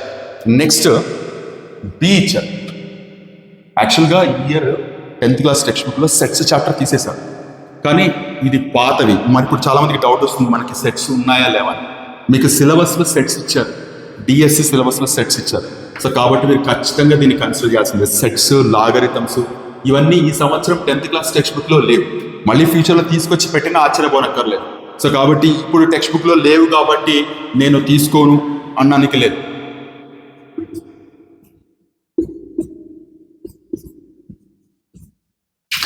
ఒక్కసారి చూడండి, ఏబిసి అనే 3 సెట్స్ ఇచ్చారు, ఇచ్చి ఏదో కండిషన్స్ ఇచ్చారు. ఫస్ట్ వాళ్ళు అడిగింది ఏంటంటే what is n of A minus B union C. Okay, ఇది అడిగారు. First of all set A ఏమవుతుందని ఒకసారి జాగ్రత్త. ఏ అనేది 3కి 8కి మధ్యలో ఉండాలి. అంటే ఏ అనేది ఏం తీసుకోవచ్చు, 4, 5, 6, 7 తీసుకోవచ్చు. అండ్ ఎక్స్ అనేది 2a అంటున్నారు, అంటే ఇక్కడ ఏ వాల్యూ తీసుకొచ్చి 2తో మల్టిప్లై చేయండి. అంటే 8, 10, 12, 14 ఏ అనేది ఇది. సెట్స్లో మీరు ఇంకో విషయం ఏంటంటే ఈ ఎన్ ఆఫ్ ఏ యూనిట్ బి ఇవన్నీ మనకి 10th క్లాస్ లెవెల్లో ఉన్నాయి, బట్ ఇంత కాంప్లికేటెడ్ కండిషన్స్తో ఎక్కడ ప్రాబ్లం లేదు టెక్స్ట్ బుక్లో మీకు సెట్స్ గురించి ఇన్ఫర్మేషన్ ఉంది, కాన్సెప్ట్స్ ఉన్నాయి. కాన్సెప్ట్స్ తీసుకొచ్చి క్వశ్చన్స్ ఇచ్చారు. ఈ క్వశ్చన్స్ మీకు 10th క్లాస్లో టెక్స్ట్ బుక్లో కనపడదు. మీరు మేబీ రెఫరెన్స్ బుక్స్లో కానీ డిఫరెంట్ ప్రాక్టీస్ పేపర్స్లో కానీ ప్రాక్టీస్ బుక్స్లో కానీ కనపడతాయి. అది మీరు నోటీస్ చేయాలి. కేవలం టెక్స్ట్ బుక్స్ దగ్గర గిరికిసుకుని కూర్చుంటాము అంటే మీకు కాన్ఫిడెంట్గా మంచి కమాండ్ ఉంటే ఓకే చేసేయచ్చు, నో ప్రాబ్లం. కనీసం ఇలాంటి ప్రాబ్లమ్స్ ఉన్నాయి, ఇలాంటి ప్రాబ్లమ్స్ చేయడానికి మనల్ని మనం ట్రైన్ చేసుకోవాలన్న విషయం అన్నా మీకు క్లియర్గా తెలియాలి. కాబట్టి ఇలాంటి ప్రాబ్లమ్స్ అట్లీస్ట్ 1 or 2 times అయినా ఫేస్ చేసి తీరాల్సింది. So now coming to b, b value less than 5 అన్నారు. B is a natural number, అంటే 1, 2, 3, 4 తీసేసుకోవచ్చు కదా. సో ఇప్పుడు 3b అన్నారు, అంటే బి వాల్యూ తీసుకెళ్ళి ఇక్కడ సబ్స్టిట్యూట్ చేయండి. అప్పుడు ఏమవుతుంది, 3, 6, 9, 12 3, 6, 9, 12 ఫైన్. సి దగ్గరకు వచ్చింది. సి వాల్యూ 5కి 10కి మధ్యలో ఉండాలి. అంటే ఏమవుతుంది, 6, 7, 8, 9 తీసుకొచ్చి C+1 అంటున్నాడు, అంటే అక్కడ ఉండే వాల్యూస్కి యాడ్ చేయండి. అప్పుడు ఏమవుతుంది, 7, 8, 9, 10 కదా. ఇప్పుడు yes, A minus B union C. First of all B union C రాద్దాం. చూడండి, చాలా లెంగ్తీగా ఎక్కువ టైం పడుతుంది, అంటే సెట్స్ కాన్సెప్ట్ కాబట్టి ఓపిక చేయాల్సింది. నేను ఇంతకుముందు చెప్పింది మళ్ళీ రిపీట్ చేస్తున్నాను. కొన్ని ప్రాబ్లమ్స్కి 1 minute కంటే ఎక్కువ టైం పట్టచ్చు, తప్పదు కూడా, దాన్ని ఫేస్ చేయాల్సింది. సో బి యూనియన్ సి ఏమవుతుంది, బి యూనియన్ సి ఏమన్నది, 3, 6, 9, 12 7, 8, 10 అంతేనా. 12 రిపీట్ అయ్యి 9 రిపీట్ అయ్యి, ఓకేనా. నెక్స్ట్ ఏ ఇక్కడ 8, 10, 12, 14. సో ఇప్పుడు నాకు a minus B union c, what is the meaning of A minus b? ఏలో ఉండాలి, దీంట్లో ఉండకూడదు, ఏలో ఉండాలి, దీంట్లో ఉండకూడదు. సో ఇప్పుడు చూడండి, 12 ఇక్కడ ఉంది, ఇక్కడ ఉంది, 10 ఇక్కడ ఉంది, ఇక్కడ ఉంది. సో ఇక్కడ లేనివి ఏంటి, మీకు 8,14 లేదు. సారీ 8 కూడా ఉంది. Sorry only 14. సో ఇప్పుడు ఓన్లీ 14 ఉంది. అప్పుడు n of A minus B union c ఏమవుతుంది? 1 బోల్డ్ చేసి పెట్టాం కదా. సో ఇది మీకు సెట్స్ నుంచి. అండ్ నేను మళ్ళీ రిపీట్ చేస్తున్నాను, ఈ సంవత్సరం 10th క్లాస్ టెక్స్ట్ బుక్ లో సెట్స్ చాప్టర్ లేదు, లాగరిథమ్స్ చాప్టర్ లేదు, టెక్స్ట్ బుక్ లో లేదు, డిఎస్సి సిలబస్ లో ఉంది. మీ doesn't mean that 10th class లో ఈ చాప్టరే తీసేశారు కాబట్టి ఇది మనకి లేదు అని మాత్రం మీరు తప్పుగా అర్థం చేసుకోవద్దండి. ఇయర్ ఉండే అవకాశం ఉంది. ఏమన్నా సిలబస్ మార్చి మళ్ళీ ఇస్తే చెప్పలేదు, కానీ యాజ్ ఆఫ్ నౌ నాకు తెలిసినంత వరకు అదే సిలబస్ పెట్టారు. నేను చెక్ చేశాను. లాగరిథమ్స్ కూడా ఉంది. ఎస్, సర్ప్రైజింగ్లీ ఇక్కడ 67% కూడా లాగరిథమ్స్ మీద ఇచ్చారు. సో ఏమిచ్చారు? Log x base 2, log x base 4, log x base 8 equal to 22/6 అయితే what is the value of x అని ఇచ్చారు. ఇది లాస్ట్ క్వశ్చన్ ఈ వీడియోలో. సో చూడండి, సో ఇప్పుడు ఇక్కడ మీరు గుర్తుపెట్టుకోవాల్సింది లాగ్ ఎం బేస్ ఏ పవర్ ఎక్స్ ఇలా వెనుక ఉంటే 1/x లాగ్ ఎం బేస్ ఎన్ రాయొచ్చు. లాగ్ ఎం బేస్ ఎన్ రాయొచ్చు అంటే ఈ ఫార్ములాస్ మీకు లాగరిథమ్స్లో ఖచ్చితంగా కొన్ని ప్రాపర్టీస్ ఉన్నాయి కదా, అవి తెలుసుకొని ఉండాల్సిందే, రాసి పెట్టుకొని ఉండాల్సిందే. సో ఇప్పుడు ఇది చూడండి, లాగ్ ఎక్స్ బేస్ 2 దీన్ని ఏం డిస్టర్బ్ చేయడం లేదా 1 అని పెట్టుకుంటారు, డజంట్ మ్యాటర్. దీన్ని లాగ్ ఎక్స్ బేస్ 2 స్క్వేర్ అని రాస్తుంది, దీన్ని లాగ్ ఎక్స్ బేస్ 2 క్యూబ్ అని రాస్తుంది, దాన్ని ఏం డిస్టర్బ్ చేయాలి. ఇప్పుడు దీన్ని లాగ్ ఎక్స్ బేస్ 2 ఏం చేయడానికి లేదు, దీన్ని 1/2 లాగ్ ఎక్స్ బేస్ 2 అని రాయొచ్చు. పవర్లో 2 ఉంది కదా, పవర్లో ఎక్స్ అంటే 1/x అయ్యి ప్లస్ దీన్ని 1/3 లాగ్ ఎక్స్ బేస్ 2 అని రాస్తుంది. సో ఇప్పుడు మీరు చూస్తే log x base 2, log x base 2, log x base 2 3 చోట్ల ఉన్నాయి కాబట్టి లాగ్ ఎక్స్ బేస్ 2 కామన్ తీస్తే 1 + 1/2 + 1/3 వస్తుంది. ఇటు పక్క వచ్చేసి 22/6. సో మీరు చూస్తే లాగ్ ఎక్స్ బేస్ 2 ఇది 6 LCM. So 6 + 3 + 2 equal to 22/6. So log x base 2 into 11/6 equal to 22/6. 6 6 gets cancel, ఇది gets cancel. So log x base 2 equal to 2 అవుతుంది, ఎక్స్ ఈక్వల్ టు 2 స్క్వేర్ అవుతుంది, విచ్ ఈస్ నథింగ్ బట్ 4 అవుతుంది. So ఒకసారి cross check చేసుకుంటాను నేను. Yes, కనపడింది కదా 4. So ఈ పేపర్లో టీజీటీ పేపర్లో 67 క్వశ్చన్ నుంచి 68 క్వశ్చన్ నుంచి ఇంటర్మీడియట్ క్వశ్చన్స్ ఉన్నాయి. ఇవి కూడా నేను సార్ట్అవుట్ అంటే వర్కౌట్ చేసి డెఫినెట్గా నేను ఫర్దర్ వీడియోస్లో డిస్కస్ చేస్తాను.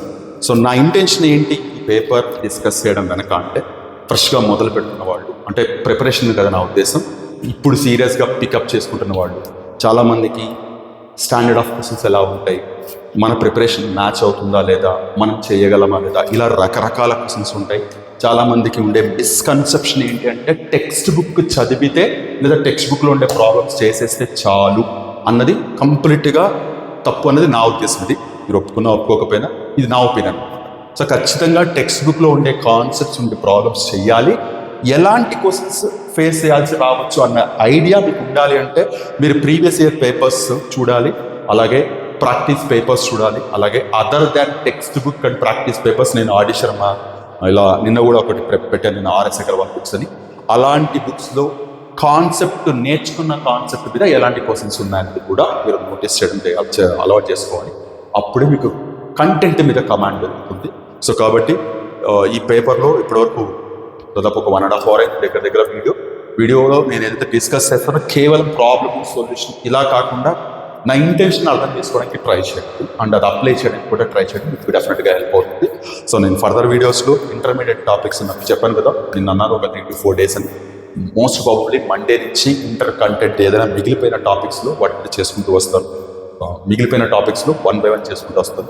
Hope I made it very clear. ప్రతి విషయం క్లియర్గా చెప్పాను. నా నెక్స్ట్ వీడియోలో మళ్ళీ కలుద్దాం. Take care and keep practising. Thank you.